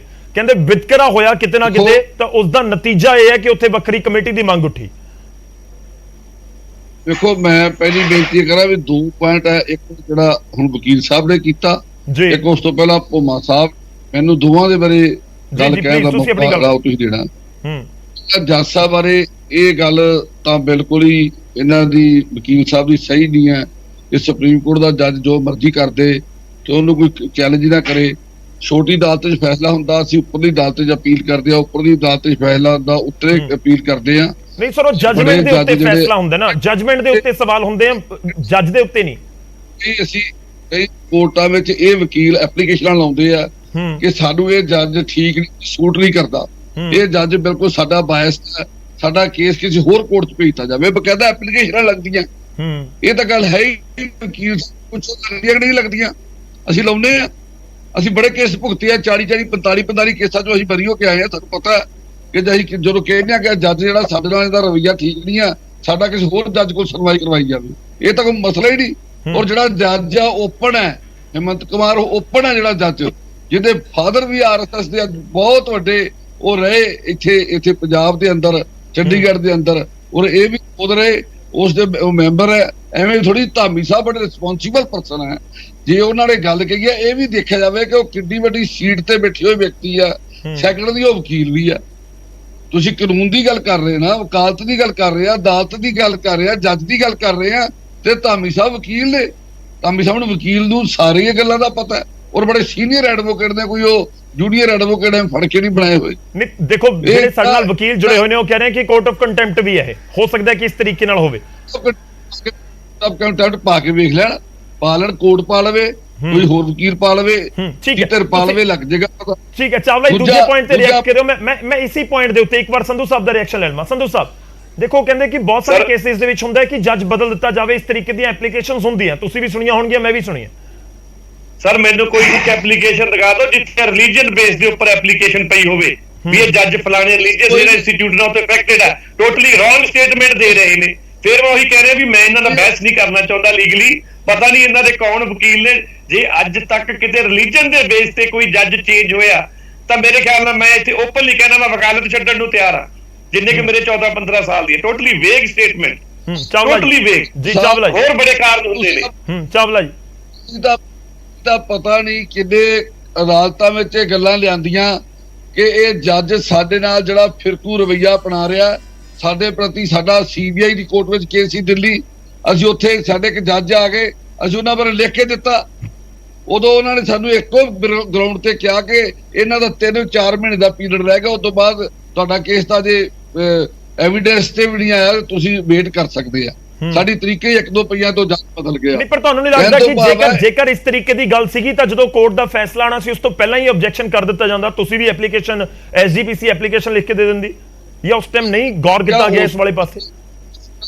ਜਿਹੜੇ ਨੋਟਿਸ ਨਹੀਂ ਲਿਆ ਗਿਆ ਉਸ ਵੇਲੇ ਕਈ ਗੱਲਾਂ ਨਹੀਂ ਚਾਹੁੰਦੀਆਂ, ਇਹ ਪਤਾ ਲੱਗਦਾ ਹੁੰਦਾ ਕਾਰਨ ਹੈ। ਮੈਂ ਜਿਵੇਂ ਭੋਮਾ ਸਾਹਿਬ ਨੇ ਗੱਲ ਕੀਤੀ ਨਾ ਕਿ ਸਾਨੂੰ ਤਰਸ ਆਉਂਦਾ, ਮੈਂ ਸੱਚੀ ਗੱਲ ਕਹਿਣਾ, ਮੇਰਾ ਛੋਟਾ ਵੀਰ ਆ, ਮੈਨੂੰ ਤਰਸ ਇਹਨਾਂ ਤੇ ਮੈਨੂੰ ਆਉਂਦਾ ਕਿ ਅੱਜ ਜਿਹੜੀ ਗੱਲ ਇਹ ਕਰ ਰਹੇ ਆ ਨਾ ਕਿ ਇਹ ਬੜਾ ਵਧੀਆ ਫੈਸਲਾ, ਬੜਾ ਵਧੀਆ ਐ ਹੋ ਰਿਹਾ। ਦੇਖੋ BJP ਨੇ ਇੱਕ ਬੜੀ ਵੱਡੀ ਪਾਲਿਸੀ ਜਿਹੜੀ ਉਹ ਬਣਾਈ ਹੈ, ਇਹ ਕਹਿੰਦੇ ਆ ਕਿ ਫੈਸਲਾ ਕਾਨੂੰਨ ਮੁਤਾਬਕ ਹੈ। ਇਹਨਾਂ ਨੂੰ ਇਹ ਨਹੀਂ ਪਤਾ ਜਦੋਂ ਪੰਜਾਬ ਪੁਨਰਗਠਨ ਜਿਹੜਾ ਐਕਟ ਬਣਿਆ 1966, ਉਹਦੇ ਵਿੱਚ ਬਕਾਇਦਾ ਇਹ ਲਿਖਤੀ ਇੱਕ ਸਮਝੌਤੇ ਵਿੱਚ ਲਿਖਤੀ ਹੈ ਕਿ 3 ਚੀਜ਼ਾਂ, ਇੱਕ ਸ਼੍ਰੋਮਣੀ ਗੁਰਦੁਆਰਾ ਪ੍ਰਬੰਧਕ ਕਮੇਟੀ, ਪੰਜਾਬ ਐਗਰੀਕਲਚਰ ਯੂਨੀਵਰਸਿਟੀ, ਤੀਸਰੀ ਜਿਹੜੀ ਪੰਜਾਬ ਯੂਨੀਵਰਸਿਟੀ ਚੰਡੀਗੜ੍ਹ, ਇਹਦੇ ਬਾਰੇ ਕਦੇ ਵੀ ਕੋਈ ਸਟੇਟ ਦਾ ਬਦਲਣਾ ਹੈ ਤਾਂ ਉਹ ਪਹਿਲਾਂ ਇਸ ਸੰਸਥਾ ਦੀ ਸਹਿਮਤੀ ਲਈ ਜਾਵੇਗੀ, ਉਸ ਤੋਂ ਬਾਅਦ ਜਿਹੜਾ ਉਹ ਸਟੇਟਸ ਜਿਹੜਾ ਉਹਨਾਂ ਦਾ ਬਦਲਿਆ ਜਾਵੇਗਾ। ਲੇਕਿਨ ਇਹਨਾਂ ਨੇ ਕਿਤੇ ਕੋਈ ਸਹਿਮਤੀ ਨਹੀਂ, ਕਿਤੇ ਕੋਈ ਪੱਖ ਨਹੀਂ। ਸੈਕੰਡਲੀ, ਪਾਣੀਆਂ ਦੇ ਮੁੱਦੇ ਦੇ ਉੱਤੇ ਸੁਪਰੀਮ ਕੋਰਟ ਦਾ ਫੈਸਲਾ ਹੈ ਕਿ ਮੰਨ ਲਓ ਇੱਕ ਸਟੇਟ ਦੇ ਵਿੱਚ 2 ਸਟੇਟਾਂ 'ਚ ਲੜਾਈ ਹੈ, ਕੋਈ ਸਟੇਟ ਆਪਣੇ ਤੌਰ ਤੇ ਫੈਸਲਾ ਨਹੀਂ ਕਰ ਸਕਦੀ, ਉਹ ਫੈਸਲਾ ਨੈਸ਼ਨਲ ਟ੍ਰਿਬਿਊਨਲ ਕਰੇਗਾ ਜਾਂ ਫਿਰ ਸੁਪਰੀਮ ਕੋਰਟ ਕਰੇਗੀ। ਉਹਦੇ ਬਾਰੇ ਇਹ ਨਹੀਂ ਕਰ ਸਕਦਾ। ਔਰ ਜਿਹੜਾ ਐਕਟ ਪਾਰਲੀਮੈਂਟ ਦਾ, ਜਿਹੜਾ ਪਾਰਲੀਮੈਂਟ ਦੇ ਵਿੱਚ ਐਕਟ ਬਣਿਆ, ਉਹਦੀ ਅਮੈਂਡਮੈਂਟ ਹਮੇਸ਼ਾ ਪਾਰਲੀਮੈਂਟ ਵਿੱਚ ਹੋ ਸਕਦੀ ਹੈ। ਕਿੰਨੀ ਅਮੈਂਡਮੈਂਟਸ ਹੁਣ ਤੱਕ ਹਿੰਦੁਸਤਾਨ ਦੀ ਪਾਰਲੀਮੈਂਟ 'ਚ ਹੋਈਆਂ, ਕੋਈ ਗਿਣਤੀ ਨਹੀਂ। ਸਭ ਵੱਧ ਅਮੈਂਡਮੈਂਟਸ ਜਿਹੜੀਆਂ ਇੰਦਰਾ ਗਾਂਧੀ ਦੇ ਰਾਜ ਵਿੱਚ ਹੋਈਆਂ। ਔਰ ਇਹ ਇੱਕ ਬੜੀ ਵੱਡੀ ਸਿਆਸਤ ਦੀ ਨਵੀਂ ਰਣਨੀਤੀ ਹੈ। ਪਹਿਲਾਂ ਵੇਖੋ BJP ਨੇ ਚਾਲ ਖੇਡੀ, ਉਹਨੇ ਚਾਲ ਖੇਡ ਕੇ ਇੱਕ ਬੜਾ ਵੱਡਾ ਸਾਰੇ ਪੰਜਾਬ ਤੋਂ ਉਹ ਸਿਆਸੀ, ਇੱਕ ਮਿੰਟ ਉਹਨੇ ਬੜੇ ਸਿਆਸੀ ਇਕੱਠੇ, ਉਹਨਾਂ ਨੇ ਸਿਆਸੀ ਲੋਕ ਇਕੱਠੇ ਕੀਤੇ, ਇੱਧਰਲੀ ਪਾਰਟੀ, ਇੱਧਰਲੀ ਪਾਰਟੀ। ਦੇਖੋ ਹਿੰਦੂ ਰਾਸ਼ਟਰਵਾਦ ਦਾ ਬੜਾ ਵੱਡਾ ਇਹ ਰੌਲਾ ਪੈ ਰਿਹਾ। ਇਹ ਕਹਿੰਦੇ ਗੱਲ ਨਾ ਕਰੋ ਧਰਮ ਦੀ, ਰਾਮ ਮੰਦਿਰ ਦਾ ਰੌਲਾ ਪਿਆ। ਰਾਮ ਮੰਦਿਰ ਦੇ ਉੱਤੇ ਆ ਕੇ ਪਹਿਲਾਂ ਮੁਸਲਿਮ ਜਿਹੜੀ ਮਾਈਨੋਰਿਟੀ ਆ ਉਹਦੇ ਉੱਤੇ ਅਟੈਕ ਹੋਇਆ, ਹੁਣ ਅੱਜ ਮੁੜ ਕੇ ਹਿੰਦੂ ਰਾਸ਼ਟਰਵਾਦ ਦਾ ਰੌਲਾ ਵਾਰ-ਵਾਰ RSS ਦੇ ਪਲੇਟਫਾਰਮ ਤੋਂ ਉਸ ਗੱਲ ਨੂੰ ਜਾਰੀ ਰੱਖਿਆ ਜਾ ਰਿਹਾ ਹੈ। ਔਰ ਅੱਜ ਇਹੀ ਚੀਜ਼ ਜਿਹੜੀ ਇਹਨਾਂ ਨੇ ਕੀਤੀ ਹੈ ਸਿੱਖਾਂ ਨੂੰ ਤਾਈਂ ਕਮਜ਼ੋਰ ਕਰਨ ਵਾਸਤੇ ਕਿ ਸਿੱਖ ਇਸ ਦੇ ਵਿੱਚ ਇੱਕ ਅਜਿਹੀ ਫੋਰਸ ਹੈ ਜਿਹੜੀ ਕਿਸੇ ਵੀ ਸਰਕਾਰ ਨੂੰ ਚੈਲੰਜ ਦੇ ਸਕਦੀ ਹੈ। ਔਰ ਇਹ ਗੱਲ ਅੱਜ ਦੀ ਨਹੀਂ ਚਾਵਲਾ ਜੀ ਤੁਹਾਡੇ ਸਾਥੀ ਕਿਉਂ ਨਹੀਂ ਸਮਝ ਰਹੇ? ਚਾਹੇ ਪੁਰਾਣੇ ਸਾਥੀ ਨੇ ਕਿਉਂ ਨਹੀਂ ਸਮਝ ਰਹੇ? ਨਾ ਦਿੱਲੀ ਵਾਲੇ ਸਮਝ ਰਹੇ ਨਾ ਹਰਿਆਣਾ ਵਾਲੇ ਸਮਝ ਰਹੇ ਨੇ, ਨਾ ਭੋਮਾ ਜੀ ਬੈਠੇ ਆ ਕਹਿੰਦੇ ਉਹ ਵੀ ਨਹੀਂ ਸਮਝਦੇ ਤੁਹਾਡੇ ਮੁਤਾਬਿਕ। ਤੁਸੀਂ ਜਿਹੜੀਆਂ ਗੱਲਾਂ ਕਹਿ ਰਹੇ ਹੋ ਬਿਲਕੁਲ ਅਲੱਗ ਕਹਿ ਰਹੇ ਨੇ ਉਸ ਤੋਂ। ਜਦੋਂ ਸਾਡੇ ਸਿਆਸੀ ਮਫਾਦ ਇਸ ਤਰ੍ਹਾਂ ਦੇ ਆ ਜਾਂਦੇ ਆ, ਇਹ ਮੈਨੂੰ ਵੀ ਕਹਿਣਗੇ ਸਿਆਸੀ ਮਫਾਦ ਇਸ ਤਰ੍ਹਾਂ ਦੇ ਆ ਜਾਣ, ਜਦੋਂ ਵੱਡੀਆਂ ਵੱਡੀਆਂ ਸਰਕਾਰਾਂ ਵਾਲੇ ਪਾਸੋਂ ਇਸ਼ਾਰੇ ਹੋ ਜਾਣ। ਜਿਹੜੇ ਹੁਣ ਦੇਖੋ ਉਹ ਮਸਤ ਆਏ ਉਦੋਂ ਪਹਿਲਾਂ ਨਹੀਂ ਹਰਮੀਤ ਕਾਲਕਾ ਕੋਈ ਬੰਦਾ ਦੂਜਾ ਤੁਰਿਆ, ਉਦੋਂ ਤੁਰੇ ਜਦੋਂ ਬੀਜੇਪੀ ਨਾਲ ਜੁੜ ਗਏ। ਬੀਜੇਪੀ ਨੇ ਕਿਹਾ ਤੁਸੀਂ ਪੰਜਾਬ ਵਿੱਚ ਜਾ ਕੇ ਅਕਾਲੀਆਂ ਲਈ ਚੈਲੰਜ ਬਣੋ। ਉਹਨਾਂ ਨੇ ਇੱਥੇ ਨਵਾਂ ਇੱਕ ਗਰੁੱਪ ਜਿਹਾ ਖੜਾ ਕਰਤਾ, ਨਵੀਂ ਇੱਕ ਕਵਾਇਦ ਸ਼ੁਰੂ ਕਰਤੀ। ਉਹ ਉੱਥੇ ਧਰਮ ਪਰਿਵਰਤਨ ਦੇ ਮੈਨੂੰ ਜਵਾਬ ਲੈ ਲੈਣ ਦਿਓ ਸਰਬਜੀਤ ਜੀ, ਥੋੜਾ ਜਿਹਾ ਇੱਕ ਵਾਰ ਇੰਤਜ਼ਾਰ ਕਰਿਓ, ਕੁਝ ਕਹਿਣਾ ਵੀ ਚਾਹ ਰਹੇ ਹੋ ਤੁਸੀਂ। ਮੈਂ ਭੋਮਾ ਜੀ ਦਾ ਇੱਕ ਰਿਐਕਸ਼ਨ ਲੈਣਾ। ਭੋਮਾ ਜੀ ਤੁਹਾਡੇ ਤੱਕ ਆਵਾਜ਼ ਪਹੁੰਚੀ ਹੋਏਗੀ, ਜ਼ਰੂਰੀ ਹੈ ਇੱਥੇ ਤੁਹਾਡਾ ਰਿਐਕਸ਼ਨ। ਉਹ ਕਹਿੰਦੇ ਕਿ ਸਿਆਸੀ ਮੁਫਾਦ ਨੇ, ਨਿੱਜੀ ਮੁਫਾਦ ਨੇ, ਇਸ ਕਰਕੇ ਸਮਝ ਆ ਰਿਹਾ ਪਰ ਸਮਝਣਾ ਨਹੀਂ ਚਾਹੁੰਦੇ। ਵੇਖੋ ਚਾਵਲਾ ਸਾਹਿਬ ਸਾਡੇ ਵੱਡੇ ਭਰਾ ਆ, ਸਤਿਕਾਰਯੋਗ ਆ, ਅਸੀਂ ਇਕੱਠਿਆਂ ਜੇਲ੍ਹਾਂ ਕੱਟੀਆਂ ਨੇ, ਇਕੱਠਿਆਂ ਸਾਡੇ ਇੱਕ ਪਰਿਵਾਰਕ ਰਿਸ਼ਤੇ ਆ। ਇਸ ਤੋਂ ਸਾਡੀ ਆਪਸੀ ਇੰਨੀ ਭਰਾਵਾਂ ਨਾਲ ਸਾਂਝ ਨਹੀਂ ਜਿੱਡੀ ਅਸੀਂ ਧਰਮੀ ਭਾਈਆਂ ਨਾਲ ਸਾਡੀ ਆਪਣੀ ਸਾਂਝ ਆ। ਅਸੀਂ ਇੱਕ ਦੂਸਰੇ ਦਾ ਬਹੁਤ ਜ਼ਿਆਦਾ ਸਤਿਕਾਰ ਕਰਦੇ ਹਾਂ। ਪਰ ਜਿਸ ਮੁੱਦੇ ਤੇ ਆਪਾਂ ਬਹਿਸ ਕਰ ਰਹੇ ਹਾਂ, ਜੇ ਉਹਦੇ ਤੇ ਆਪਾਂ ਸੱਚ ਨਾ ਬੋਲੀਏ, ਗੋਲ-ਮੋਲ ਗੱਲਾਂ ਕਰੀਏ, ਤੇ ਉਹ ਵੀ ਪੰਥ ਤੇ ਪੰਜਾਬ ਨਾਲ ਜਿਹੜੀ ਆ ਬੇਇਨਸਾਫੀ ਹੋਵੇਗੀ। ਪਹਿਲੀ ਗੱਲ ਤੇ ਮੈਂ ਕਰਨੀ ਚਾਹੁੰਦਾ ਜਿਹੜੀ ਬਲੂ ਸਟਾਰ ਬਾਰੇ ਆ, ਵੀ ਬਲੂ ਸਟਾਰ ਨਾਲ ਤੁਲਨਾ ਕੀਤੀ ਜਾ ਰਹੀ ਆ। ਚਾਵਲਾ ਸਾਹਿਬ ਵੀ ਬੈਠੇ ਆ, ਮੈਂ ਵੀ ਬੈਠਾ, ਜੰਮੂ ਸਾਹਿਬ ਵੀ ਬੈਠੇ ਆ। ਆਪਾਂ ਤਿੰਨਾਂ ਹੀ ਬਾਦਲਾਂ ਤੇ ਟੌਹਰਾ ਸਾਹਿਬ ਤੇ ਲੌਂਗੋਵਾਲ ਤੇ ਅਸੀਂ ਤਿੰਨੇ ਭਰਾ ਇਹ ਦੋਸ਼ ਲਾਉਂਦੇ ਰਹੇ ਆ ਕਿ ਇੰਦਰਾ ਗਾਂਧੀ ਹਮਲਾ ਨਹੀਂ ਸੀ ਕਰਦੀ ਜੇ ਇਹ ਲੋਕ ਹਮਲਾ ਨਾ ਕਰਾਉਂਦੇ ਜਾਂ ਹਰੀ ਝੰਡੀ ਨਾ ਦਿੰਦੇ। ਅੱਜ ਉਹ ਚਿੱਠੀਆਂ ਵੀ ਅਖਬਾਰਾਂ ਦੇ ਇਤਿਹਾਸ ਦਾ ਹਿੱਸਾ ਬਣੀਆਂ ਨੇ ਜਿਹੜੀਆਂ ਇੰਦਰਾ ਗਾਂਧੀ ਨੂੰ ਉਸ ਸਮੇਂ ਦੀ ਮੌਜੂਦਾ ਲੀਡਰਸ਼ਿਪ ਨੂੰ ਲਿਖੀਆਂ ਗਈਆਂ। ਇਹ ਕਿੱਦਾਂ ਜਿਹੜੀਆਂ ਨੇ ਇਹ ਗੱਲਾਂ ਕਰਨ ਡੇ ਆ ਬਲੂ ਸਟਾਰ ਦੀ ਤੁਲਨਾ? ਬਲੂ ਸਟਾਰ ਦੀਆਂ ਸੱਕ ਦੀਆਂ ਉਂਗਲਾਂ ਤੇ ਇਹਨਾਂ ਵੱਲ ਜਿਹੜੀਆਂ ਨੇ ਜਾਣਦੀਆਂ ਨੇ ਅਕਾਲੀ ਲੀਡਰਸ਼ਿਪ ਜੋ ਹਲੇ ਮੌਜੂਦਾ ਸੀ ਜਾਂ ਸ਼੍ਰੋਮਣੀ ਗੁਰਦੁਆਰਾ ਪ੍ਰਬੰਧਕ ਕਮੇਟੀ ਸੀ। ਸੈਕੰਡ, ਜੋ ਹਰਿਆਣਾ ਸਿੱਖ ਗੁਰਦੁਆਰਾ ਪ੍ਰਬੰਧਕ ਕਮੇਟੀ ਹੋਂਦ 'ਚ ਆਈ, ਹਰਿਆਣਾ ਸਿੱਖ ਗੁਰਦੁਆਰਾ ਪ੍ਰਬੰਧਕ ਕਮੇਟੀ ਸੁਪਰੀਮ ਕੋਰਟ 'ਚ ਨਹੀਂ ਗਈ, ਹਰਿਆਣਾ ਸਰਕਾਰ ਸੁਪਰੀਮ ਕੋਰਟ 'ਚ ਨਹੀਂ ਗਈ। ਜੇ ਗਈ ਆ ਤੇ ਸ਼੍ਰੋਮਣੀ ਗੁਰਦੁਆਰਾ ਪ੍ਰਬੰਧਕ ਕਮੇਟੀ ਸੁਪਰੀਮ ਕੋਰਟ 'ਚ ਗਈ ਆ। ਉਹਨਾਂ ਲੱਖਾਂ ਕਰੋੜਾਂ ਦੇ ਵਕੀਲ ਕਰਕੇ ਉਸ ਸੁਪਰੀਮ ਕੋਰਟ ਦੇ ਵਿੱਚ ਆਪਣਾ ਕੇਸ ਲੜਿਆ ਵਾ। ਜੇ ਉਹ ਕੇਸ ਇਹਨਾਂ ਦਾ ਹਾਰ ਗਿਆ ਤੇ ਇਹਦੇ ਲਈ ਸੁਪਰੀਮ ਕੋਰਟ ਥੋੜਾ ਦੋਸ਼ੀ ਆ, ਇਹਦੇ ਲਈ ਹਰਿਆਣਾ ਸਰਕਾਰ ਥੋੜਾ ਦੋਸ਼ੀ ਆ। ਇਹਨਾਂ ਦਾ ਕੇਸ ਹਾਰ ਗਿਆ ਤੇ ਹਾਰ ਗਿਆ।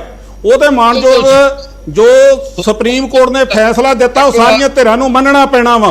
ਮੈਂ ਇਹ ਗੱਲ ਕਹਿਣੀ ਚਾਹੁੰਦਾ ਵਾਂ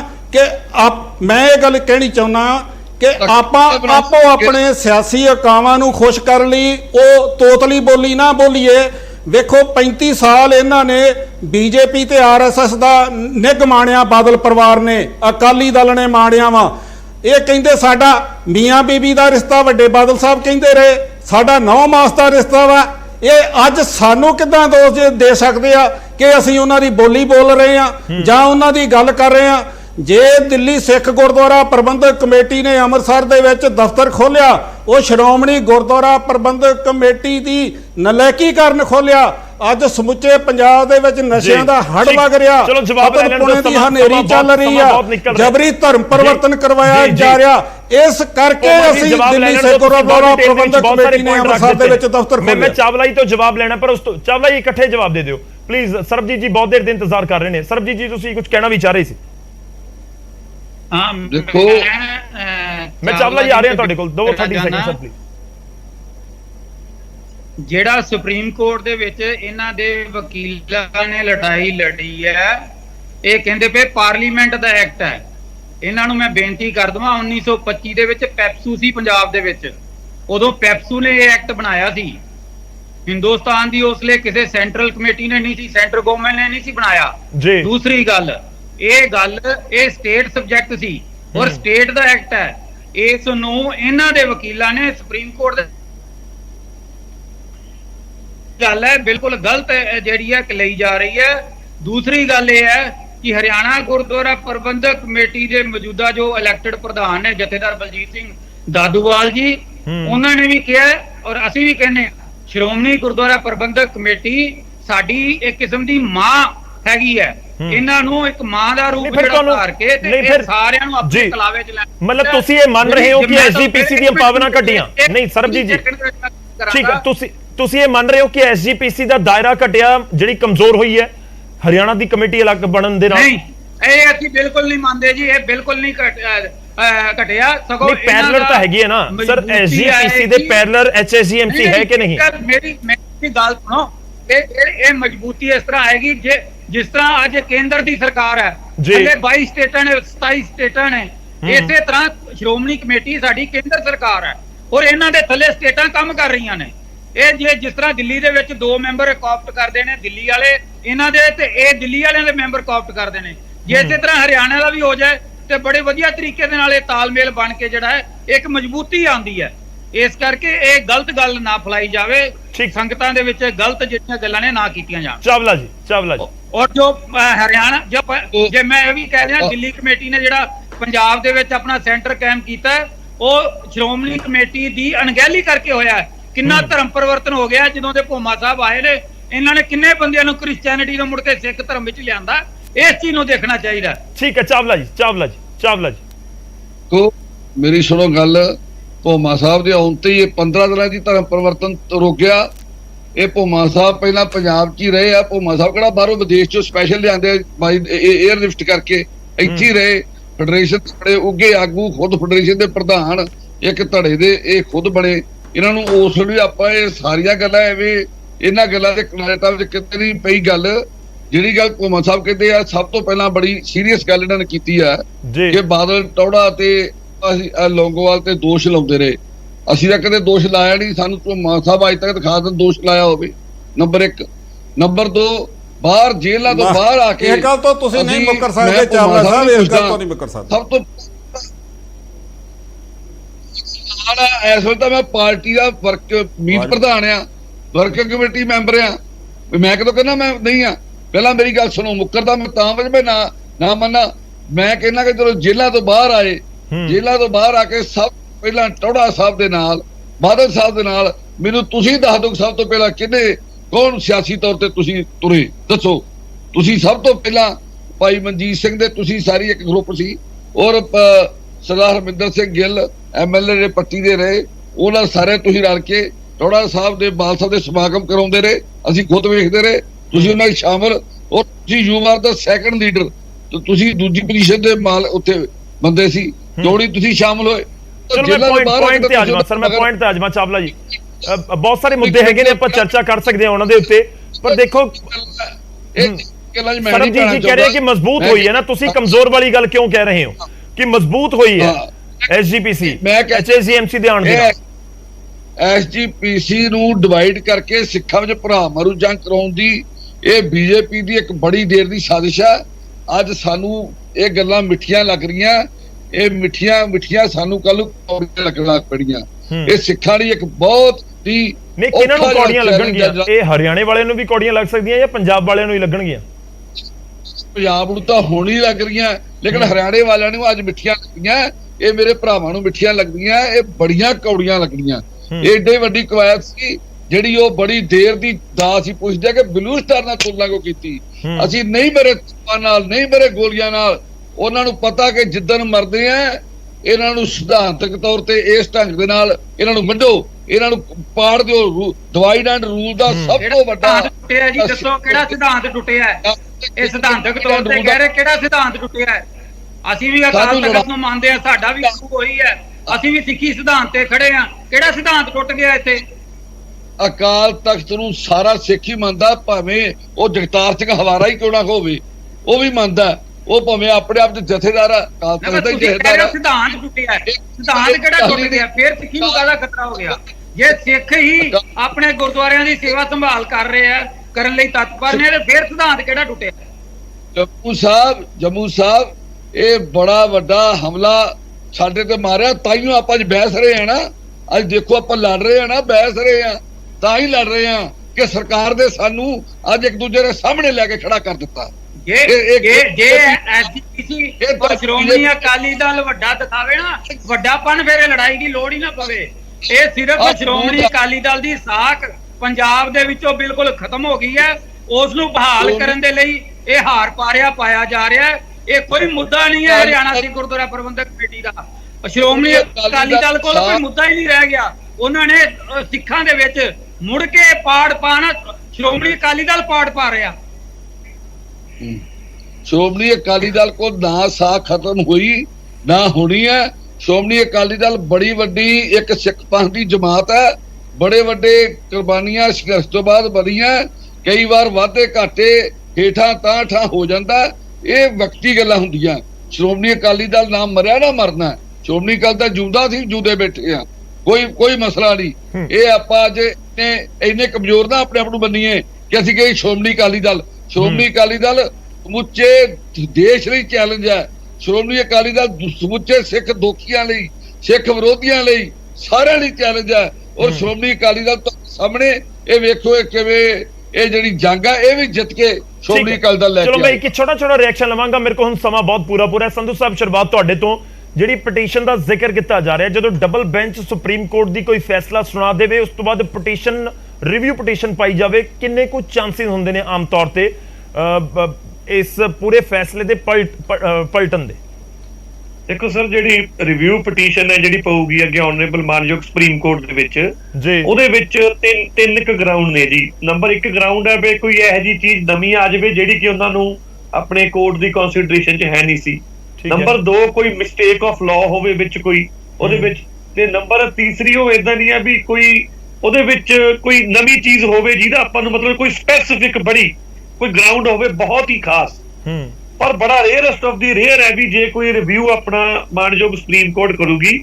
ਮੈਂ ਫੇਰ ਹੱਥ ਜੋੜ ਕੇ ਬੇਨਤੀ ਕਰਦਾ ਚਾਵਲਾ ਸਾਹਿਬ ਨੂੰ ਵੀ ਤੁਸੀਂ ਬੜੇ ਮਾਹਰਾਂ ਨੂੰ ਮਿਲਣਾ ਤੇ ਉਹਨਾਂ ਨੂੰ ਪੁੱਛ ਲਿਓ ਵੀ ਕੀ ਇਹ ਤਿੰਨ ਨੂੰ ਛੱਡ ਕੇ ਤੁਸੀਂ ਰਿਲੀਜਨ ਦਾ ਬਾਇਸ ਲੈ ਸਕਦੇ ਹੋ ਰਿਵਿਊ ਫਾਈਲ ਕਰਨ ਲਈ, ਤਾਂ ਤੁਹਾਨੂੰ ਕਲੈਰਿਟੀ ਹੋ ਜੂਗੀ। ਤੁਸੀਂ ਸਾਰਿਆਂ ਨੂੰ ਚੈਲੰਜ ਕਰਦੇ ਵੀ ਕਰਕੇ ਦੇਖੋ। ਮੈਂ ਕਹਿੰਦਾ ਤੁਸੀਂ ਇਹ ਚੌਥਾ ਚੈਲੰਜ ਤੁਸੀਂ ਪਾ ਕੇ ਦੇਖੋ। ਤੁਸੀਂ ਆਪਣੀ ਟੀਮ ਨੂੰ ਕਹੋ, ਤੁਸੀਂ ਲਿਖੋ ਰਿਵਿਊ ਪਟੀਸ਼ਨ 'ਚ ਵੀ ਜੇ ਰਿਲੀਜੀਅਸ ਬਾਇਸ ਕਰਕੇ ਸਾਡਾ ਫੈਸਲਾ ਹੋਇਆ। ਸੋ ਪਲੀਜ਼ ਆਪਾਂ ਲੀਗਲ ਗੱਲਾਂ ਕਰੀਏ। ਜੇ ਤੁਹਾਨੂੰ ਠੀਕ ਨਹੀਂ ਲੱਗਦੀ ਜੋ ਆਪਣੇ ਮਾਪਦੰਡ ਲਾਅ ਦਾ, ਤੁਸੀਂ ਉਹ 'ਚ ਜਾਓ। ਰਿਵਿਊ ਨਹੀਂ ਆਉਂਦੀ ਤਾਂ ਕਿਉਰਿਟੀ ਪਟੀਸ਼ਨ ਅੱਗੇ। ਬੜਾ ਲੰਬਾ ਰਸਤਾ ਹੈ, ਤੁਸੀਂ ਟੀਮ ਨਾ ਕਰੋ, ਇਲਜ਼ਾਮ ਨਾ ਲਾਓ। ਜੀ ਚਾਵਲਾ ਜੀ। ਸੰਧੂ ਸਾਹਿਬ, ਤੁਸੀਂ ਬੜੇ ਮਾਨਯੋਗ, ਬੜੇ ਸੂਝਵਾਨ ਲਰਨਡ ਲਾਇਰ ਇੱਥੇ ਬੈਠੇ ਆ। ਇਹਦੇ ਵਿੱਚ ਸਭ ਤੋਂ ਪਹਿਲੀ ਗੱਲ ਕਿ ਜਿਹੜਾ ਇਹਦਾ ਸਾਡਾ ਫੈਸਲਾ ਹੋਇਆ ਵਿਆ ਨਹਿਰੂ ਤਾਰਾ ਸਿੰਘ ਪੈਕਟ ਵਿੱਚ, ਔਰ ਉਸ ਤੋਂ ਇਲਾਵਾ ਜਦੋਂ 1966 ਦਾ ਇਹ ਬਣਿਆ ਉਹਦੇ ਵਿੱਚ ਬਕਾਇਦਾ ਇਸ ਗੱਲ ਦਾ ਫੈਸਲਾ ਲਿਖਤੀ ਹੈ ਕਿ ਕੋਈ ਵੀ ਫੈਸਲਾ ਸ਼੍ਰੋਮਣੀ ਕਮੇਟੀ ਦੀ ਸਹਿਮਤੀ ਤੋਂ ਬਿਨਾ ਕੋਈ ਵੀ ਗੱਲ ਇਹਦੇ ਬਾਰੇ ਨਹੀਂ ਕੰਸੀਡਰ ਕੀਤੀ ਜਾਵੇ। ਨੰਬਰ 1। ਨੰਬਰ, ਇਹ ਪਾਰਲੀਮੈਂਟ ਦਾ ਲਾ ਆ, ਐਕਟ ਕਦੇ ਵੀ ਨਹੀਂ ਖਤਮ ਹੁੰਦੇ। ਤੁਸੀਂ ਕਦੀ ਵੇਖਿਆ ਇਹ ਤਾਂ ਐਕਟ ਖਤਮ ਹੁੰਦਾ? ਐਕਟ 1925 ਅੱਜ ਵੀ ਸਟੈਂਡ ਕਰਦਾ। ਇਹ ਪਿੱਛੇ ਵੀ ਕਰਦਾ ਸੀ ਤੇ ਅੱਗੇ ਵੀ ਇਹਨੇ ਸਟੈਂਡ ਕਰਨਾ। ਇਸੇ ਤਰ੍ਹਾਂ ਹੀ ਚੱਲਣਾ। ਇਹਦੇ ਵਿੱਚੋਂ ਕੋਈ ਵੀ ਚੀਜ਼ ਕੱਢੀ ਪਾਉਣੀ ਬਹੁਤ ਬਿਲਕੁਲ ਹੀ ਔਖੀ ਹੈ ਤੇ ਕੱਢੀ ਨਹੀਂ ਜਾ ਸਕਦੀ। ਇਹਦੇ ਬਾਰੇ ਵਕੀਲਾਂ ਨਾਲ ਜਿਹੜੀ ਆ ਕੁਐਡ ਹੋ ਚੁੱਕੀ ਹੈ। ਇੱਕ ਮੀਟਿੰਗ ਬੜੇ ਸੀਨੀਅਰ, ਤੁਸੀਂ ਕੀ ਸਮਝਦੇ ਵੀ ਸ਼੍ਰੋਮਣੀ ਕਮੇਟੀ ਹੱਥ ਧਰ ਕੇ ਬੈਠੀ ਆ? ਇਹ ਕੋਈ ਸੌਣ ਵਾਲੀ ਗੱਲ ਨਹੀਂ। ਸਾਨੂੰ ਸਿੱਖਾਂ ਦੀ ਇੱਕ ਬੜੀ ਵੱਡੀ ਚੁਣੌਤੀ ਸਿੱਖਾਂ ਨੂੰ ਪਈ ਆ। ਔਰ ਇਹ ਆਉਂਦੇ ਦਿਨਾਂ 'ਚ ਚਲੋ ਨਾ ਸੀ 10 20 25 ਦਿਨ ਤਾਂ ਢੋਲ ਜੇ ਵਜਦੇ ਹੀ ਹੁੰਦੇ। ਉਸ ਤੋਂ ਬਾਅਦ ਮਹੀਨੇ ਦੇ ਵਿੱਚ ਸਭ ਨੂੰ ਪਤਾ ਲੱਗ ਜਾਏਗਾ ਕਿ ਸ਼੍ਰੋਮਣੀ ਕਮੇਟੀ ਤੇ ਕਿੰਨਾ ਵੱਡਾ ਹਮਲਾ ਇਹ ਸਰਕਾਰ ਤੁਸੀਂ ਰਿਵਿਊ ਪਟੀਸ਼ਨ ਨੂੰ ਲੈ ਕੇ ਰਣਨੀਤੀ ਕਹਿ ਰਹੇ ਹੋ। ਮੇਰੇ ਕੋਲ ਸਮਾਂ ਪੂਰਾ ਮੈਂ ਇੱਕ ਛੋਟਾ ਰਿਐਕਸ਼ਨ ਲੈਣਾ, ਉਸ ਤੋਂ ਬਾਅਦ ਚਾਵਲਾ ਜੀ ਤੁਹਾਡਾ ਇੱਕ ਫਾਈਨਲ ਰਿਐਕਸ਼ਨ ਲਵਾਂਗਾ। ਭੋਮਾ ਜੀ ਦਾ ਰੁਖ ਕਰਦਾ। ਭੋਮਾ ਜੀ, ਸਿਧਾਂਤਿਕ ਤੌਰ ਦਾ ਜ਼ਿਕਰ ਹੋ ਰਿਹਾ ਕਿ ਸਿਧਾਂਤਿਕ ਤੌਰ ਦੇ ਉੱਤੇ ਤੋੜਨ ਦੀ ਕੋਸ਼ਿਸ਼ ਕੀਤੀ ਜਾ ਰਹੀ ਹੈ ਤੇ ਉਸ ਵਾਲੇ ਪਾਸੇ ਕਦਮ ਵੱਧ ਰਹੇ ਨੇ। ਹੁਣ ਗੱਲ ਇਹ ਹੈ ਕਿ ਮੌਜੂਦਾ ਸਮਾਂ ਦੇਖਿਆ ਜਾਵੇ, ਐਸਜੀਪੀਸੀ, ਹਰਿਆਣਾ ਦੀ ਕਮੇਟੀ, ਦਿੱਲੀ ਦੀ ਕਮੇਟੀ ਸਭ ਵੱਖੋ ਵੱਖਰੀਆਂ ਨਜ਼ਰ ਆਉਂਦੀਆਂ ਨੇ ਤੇ ਇਸ ਦੇ ਨਾਲ ਮਜ਼ਬੂਤੀ ਤਾਂ ਪੰਥ ਦੀ ਨਹੀਂ ਹੋ ਸਕਦੀ ਨਾ ਜੇ ਵੱਖੋ ਵੱਖਰੀ ਸਭ ਦੀ ਰਾਏ ਜਾਂ ਫਿਰ ਰਾਹ ਹੋਣਗੇ। ਮੈਂ ਇਸ ਦੇ ਵਿੱਚ ਇਹ ਗੱਲ ਕਹਿਣੀ ਚਾਹੁੰਦਾ ਵਾਂ ਕਿ ਜੇ ਆਪਾਂ ਪੰਥ ਦਾ ਭਲਾ ਚਾਹੁੰਦੇ ਸੀ ਤੇ ਬਾਦਲ ਫੈਮਿਲੀ ਕੇਂਦਰ ਸਰਕਾਰ ਦੇ ਵਿੱਚ ਭਾਈਵਾਲ ਰਹੀ। ਸਰਦਾਰ ਸੁਖਬੀਰ ਸਿੰਘ ਬਾਦਲ ਵਜ਼ੀਰ ਰਹੇ, ਬੀਬਾ ਹਰਸਿਮਰਤ ਵਜ਼ੀਰ ਰਹੇ। ਉਹਨਾਂ ਨੇ all India Gurdwara act pass ਕਿਉਂ ਨਹੀਂ ਕਰਾਇਆ? ਕਿਉਂ ਗੁੰਗੇ ਬਣੇ ਬੈਠੇ ਰਹੇ? ਕਿਉਂ ਆਪਣਾ ਉਹ ਜਿਹੜਾ ਵਾ ਭਾਈਵਾਲ ਪਾਰਟੀ ਤੋਂ ਆਲ ਇੰਡੀਆ ਗੁਰਦੁਆਰਾ ਐਕਟ ਕਿਉਂ ਨਹੀਂ ਉਹ ਬਣਾ ਸਕੇ? ਇਹ ਇਹਨਾਂ ਦੀ ਬੇਈਮਾਨੀ ਆ ਕਿ ਇਹ ਆਲ ਇੰਡੀਆ ਗੁਰਦੁਆਰਾ ਐਕਟ ਚਾਹੁੰਦੇ ਹੀ ਨਹੀਂ ਸੀ, ਇਸ ਕਰਕੇ ਇਹਨਾਂ ਕਦੇ ਮੰਗ ਨਹੀਂ ਕੀਤੀ ਤੇ ਨਾ ਹੀ ਇਹਨਾਂ ਸੈਂਟਰ ਸਰਕਾਰ ਤੋਂ ਜਿਹੜਾ ਵਾ ਇਹ ਐਕਟ ਪਾਸ ਕਰਵਾਇਆ। ਸੈਕੰਡ ਗੱਲ, ਮੈਂ ਮਾਣਯੋਗ ਐਡਵੋਕੇਟ ਸਰਦਾਰ ਹਰਜਿੰਦਰ ਸਿੰਘ ਧਾਮੀ ਨੂੰ ਨਿਮਰਤਾ ਸਹਿਤ ਅਪੀਲ ਕਰਨੀ ਚਾਹੁੰਦਾ ਕਿ ਉਹ ਵੱਡੇ ਭਰਾ ਦੀ ਤਰ੍ਹਾਂ ਛੋਟੇ ਭਰਾ ਜਥੇਦਾਰ ਬਾਬਾ ਬਲਜੀਤ ਸਿੰਘ ਦਾਦੂਵਾਲ ਦੇ ਗਲ ਦੇ ਵਿੱਚ ਸਰੋਪਾ ਪਾ ਕੇ ਹਰਿਆਣਾ ਗੁਰਦੁਆਰਾ ਪ੍ਰਬੰਧਕ ਕਮੇਟੀ ਦੀਆਂ ਚਾਬੀਆਂ ਉਹਨਾਂ ਨੂੰ ਬੜੇ ਮਾਣ ਸਤਿਕਾਰ ਨਾਲ ਸੌਂਪ ਦੇਣੀਆਂ ਚਾਹੀਦੀਆਂ ਨੇ ਤੇ ਹਰਿਆਣੇ ਦੇ ਭਰਾਵਾਂ ਨੂੰ ਛੋਟਾ ਭਰਾ ਮੰਨ ਕੇ ਗਲਵੱਕੜੀ 'ਚ ਲੈਣਾ ਚਾਹੀਦਾ ਤੇ ਕਾਨੂੰਨ ਦਾ ਸਤਿਕਾਰ ਕਰਨਾ ਚਾਹੀਦਾ। ਕਾਨੂੰਨ ਤੋਂ ਕੋਈ ਵੱਡਾ ਨਹੀਂ। ਮੈਂ ਇੰਨਾ ਕੁਝ ਹੀ ਕਹਿਣਾ ਚਾਹੁੰਦਾ। ਠੀਕ ਹੈ, ਮੇਰੇ ਕੋਲ ਸਮਾਂ ਖਤਮ ਹੋ ਰਿਹਾ। ਸਰਬਜੀਤ ਜੀ, ਹੁਣ ਅੱਗੇ ਦੀ ਰੂਪਰੇਖਾ ਕੀ ਹੋਏਗੀ? ਕਿਉਂਕਿ ਜੇ ਪ੍ਰਬੰਧ 48 ਗੁਰਦੁਆਰਾ ਸਾਹਿਬ ਦੇ ਨਹੀਂ ਮਿਲਦੇ ਤਾਂ ਫਿਰ ਕੀ ਹੋਵੇਗਾ?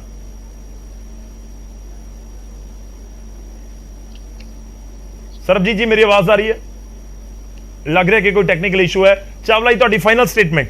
ਦੇਖੋ, ਕਹਿ ਰਹੇ ਨੇ ਕਿ ਜੇਕਰ ਸਰਕਾਰਾਂ ਜਾਂ ਕੋਈ ਵੀ ਅਜਿਹੀ ਤਾਕਤ ਹੈ ਜਿਹੜੀ ਲੱਗੀ ਹੋਈ ਹੈ ਤੋੜਨ ਦੇ ਲਈ ਜਾਂ ਕਮਜ਼ੋਰ ਕਰਨ ਦੇ ਲਈ, ਤਾਂ ਫਿਰ ਉਹਨਾਂ ਨੂੰ ਇੱਕ ਰਣਨੀਤੀ ਦੇ ਨਾਲ ਵੀ ਤਾਂ ਮਾਤ ਦਿੱਤੀ ਜਾ ਸਕਦੀ ਹੈ। ਤੇ ਉਹ ਰਣਨੀਤੀ ਤਾਂ ਉਹੀ ਹੈ ਕਿ ਆਪਸੀ ਤਾਲਮੇਲ, ਕਿ ਜੇਕਰ ਵੱਡੇ ਭਰਾ ਦੀ ਤਰ੍ਹਾਂ ਆ ਕੇ ਉਹਨਾਂ ਨੂੰ ਸਭ ਕੁਝ ਸੌਂਪ ਦਿੱਤਾ ਜਾਵੇ ਤਾਂ ਸ਼ਾਇਦ ਬਹੁਤ ਵੱਡੀਆਂ ਜਿਹੜੀਆਂ ਪਲੈਨਿੰਗਸ ਹੋ ਰਹੀਆਂ ਸੀ ਉਹ ਫੇਲ ਹੋ ਜਾਣ। ਦੇਖੋ, ਉਹ ਬਸ ਸਾਹਿਬ ਨੇ ਦੋ ਗੱਲਾਂ ਬੜੀਆਂ ਮਹੱਤਵਪੂਰਨ ਕੀਤੀਆਂ। ਇੱਕ ਉਹਨਾਂ ਨੇ ਕਿਹਾ ਗੁਰਦੁਆਰਾ ਐਕਟ ਬਾਰੇ, ਆਲ ਇੰਡੀਆ ਗੁਰਦੁਆਰਾ ਐਕਟ ਬਾਰੇ। ਇਹ ਭੋਮਾ ਸਾਹਿਬ, ਆਪਾਂ ਕਿਸ ਦਿਨ ਜਦੋਂ ਮਰਜ਼ੀ ਮਿਲਾਂਗੇ, ਆਪਾਂ ਤਾਂ ਮਿਲਦੇ ਗਿਲਦੇ ਰਹਿੰਦੇ ਆ। ਇਹ ਤੁਹਾਨੂੰ ਮੈਂ ਇੱਥੇ ਹਜੇ ਨਹੀਂ, ਕਈ ਨੀਤੀ ਵਾਲੀਆਂ ਗੱਲਾਂ ਹੁੰਦੀਆਂ ਓਪਨਲੀ ਨਹੀਂ ਕਹੀਆਂ ਜਾ ਸਕਦੀਆਂ, ਪਰ ਤੈਨੂੰ ਮੈਂ ਇਹ ਜ਼ਰੂਰ ਸਮਝਾ ਦਾਂਗਾ ਕਿ ਆਲ ਇੰਡੀਆ ਗੁਰਦੁਆਰਾ ਐਕਟ ਕੀ ਚੀਜ਼ ਹੈ ਤੇ ਕੀ ਉਹ ਸਾਨੂੰ ਕਰਨਾ ਚਾਹੀਦਾ। ਆਪਾਂ ਮਿਲ ਕੇ ਕਰ ਲਾਂਗੇ, ਇੱਥੇ ਨਾ ਹੀ ਪੁੱਛ ਮੈਨੂੰ। ਤੇ ਦੂਜਾ, ਦਾਦੂਵਾਲ ਦੀ ਜਿਹੜੀ ਗੱਲ ਕਰਦੇ ਆ ਨਾ ਜੀ, ਵੀ ਵੱਡੇ ਭਰਾ ਛੋਟੇ, ਪਹਿਲਾਂ ਹਰਿਆਣੇ ਵਾਲਿਆਂ ਤੋਂ ਸਰੋਪਾ ਪਵਾ ਦਿਆ ਜੇ ਦਾਦੂਵਾਲ ਨੂੰ, ਤੇ ਫਿਰ ਆਪਾਂ ਵੀ ਪਾ ਦਿਆਂਗੇ। ਜੇ ਹਰਿਆਣੇ ਵਾਲੇ ਨੇ ਪਾਣਾ ਹੀ ਨਹੀਂ, ਹਰਿਆਣੇ ਵਾਲਿਆਂ ਦੇ ਤੇਰਾ ਪਾ ਦੇਣਗੀਆਂ ਤੇ ਮਿਸਟਰ ਭੋਮਾ ਜੀ ਮੈਂ ਵੀ ਪਾ ਦਿਆਂਗਾ। ਹੋਰ ਸੁਣਾਓ, ਹੋਰ ਦੱਸੋ? ਠੀਕ ਹੈ, ਇਹ ਐਡੇ ਸੌਖੇ ਤੇ ਇੰਡੀਆਂ ਨਹੀਂ। ਇਹ ਦੇਖੋ ਹਾਲ ਕੀ ਹੁੰਦਾ ਸਾਡਾ। ਇਹ ਜਿਹਦਾ ਅਜੇ ਤਾਂ ਪੰਜਾਬ ਤੇ ਹਰਿਆਣਾ ਪਾਟੇ ਆ ਨਾ, ਹੁਣ ਹਰਿਆਣੇ ਦੀ ਗਾਂ ਵੇਖੋ ਕੀ ਉੱਥੇ ਹਾਲ ਹੋਣਾ। ਚਲੋ, ਸ਼ੁਕਰੀਆ, ਬਹੁਤ ਬਹੁਤ ਧੰਨਵਾਦ। ਮੇਰੇ ਕੋਲ ਸਮਾਂ ਖਤਮ ਹੋ ਚੱਲਿਆ। ਸਾਰੇ ਮਹਿਮਾਨਾਂ ਦਾ ਧੰਨਵਾਦ ਸਾਡੇ ਨਾਲ ਜੁੜਨ ਦੇ ਲਈ, ਇਸ ਚਰਚਾ ਦੇ ਵਿੱਚ ਸ਼ਾਮਲ ਹੋਣ ਦੇ ਲਈ। ਮੁੱਦਾ ਬਹੁਤ ਗੰਭੀਰ ਹੈ ਤੇ ਸਿੱਧੇ ਤੌਰ ਦੇ ਉੱਤੇ ਜਿਸ ਤਰੀਕੇ ਨਾਲ ਜ਼ਿਕਰ ਕਰ ਦਿੱਤਾ ਗਿਆ ਐਸਜੀਪੀਸੀ ਦੇ ਪ੍ਰਧਾਨ ਦੇ ਵੱਲੋਂ, ਤੇ ਉਹਨਾਂ ਨੇ ਤਾਂ ਆਪਰੇਸ਼ਨ ਬਲੂ ਸਟਾਰ ਦੇ ਨਾਲ ਤੁਲਨਾ ਕਰ ਦਿੱਤੀ, ਜੱਜ ਸਾਹਿਬ ਦੇ ਉੱਤੇ ਸਵਾਲ ਚੁੱਕ ਦਿੱਤੇ। ਪਰ ਇਸ ਸਭ ਦੇ ਵਿਚਾਲੇ ਕਿ ਵਾਕਈ ਕੋਈ ਅਜਿਹੀ ਸਾਜ਼ਿਸ਼ ਹੈ ਜਿਹੜੀ ਸਿੱਧੀਆਂ ਨੰਗੀਆਂ ਅੱਖਾਂ ਦੇ ਨਾਲ ਨਜ਼ਰ ਨਹੀਂ ਆ ਰਹੀ, ਖਾਸ ਤੌਰ ਤੇ ਸਿੱਖ ਭਾਈਚਾਰੇ ਦੇ ਕਈ ਆਗੂਆਂ ਨੂੰ, ਖਾਸ ਤੌਰ ਤੇ ਹਰਿਆਣਾ ਵਾਲਿਆਂ ਨੂੰ, ਜੋ ਜ਼ਿਕਰ ਇਸ ਸਮੇਂ ਐਸਜੀਪੀਸੀ ਦੇ ਨੁਮਾਇੰਦੇ ਕਰ ਰਹੇ ਨੇ। ਪਰ ਸਿੱਖ ਸੰਗਤ ਇਹੀ ਜਾਣਨਾ ਔਰ ਸਮਝਣਾ ਚਾਹੁੰਦੀ ਹੈ ਕਿ ਹਰਿਆਣਾ ਦੇ ਵਿੱਚ ਵੱਖਰੀ ਕਮੇਟੀ ਬਣਨ ਦੇ ਨਾਲ ਨੁਕਸਾਨ ਕੀ ਹੋਇਆ, ਪੰਥ ਦਾ ਨੁਕਸਾਨ ਕੀ ਹੋਇਆ। ਖੈਰ, ਸਵਾਲ ਜ਼ਰੂਰ ਚੁੱਕੇ ਜਾ ਰਹੇ ਨੇ, ਪਰ ਇਸ ਸਵਾਲ ਦਾ ਜਵਾਬ ਐਸਜੀਪੀਸੀ ਨੂੰ ਵੱਖ-ਵੱਖ ਸਟੇਜਾਂ ਦੇ ਉੱਤੇ ਹੋ ਸਕਦਾ ਹੈ ਦੇਣਾ ਪਵੇ ਸੰਗਤ ਨੂੰ। ਪ੍ਰਾਈਮ ਟਾਈਮ ਦੇ ਵਿੱਚ ਅੱਜ ਦੇ ਲਈ ਇੰਨਾ ਹੀ।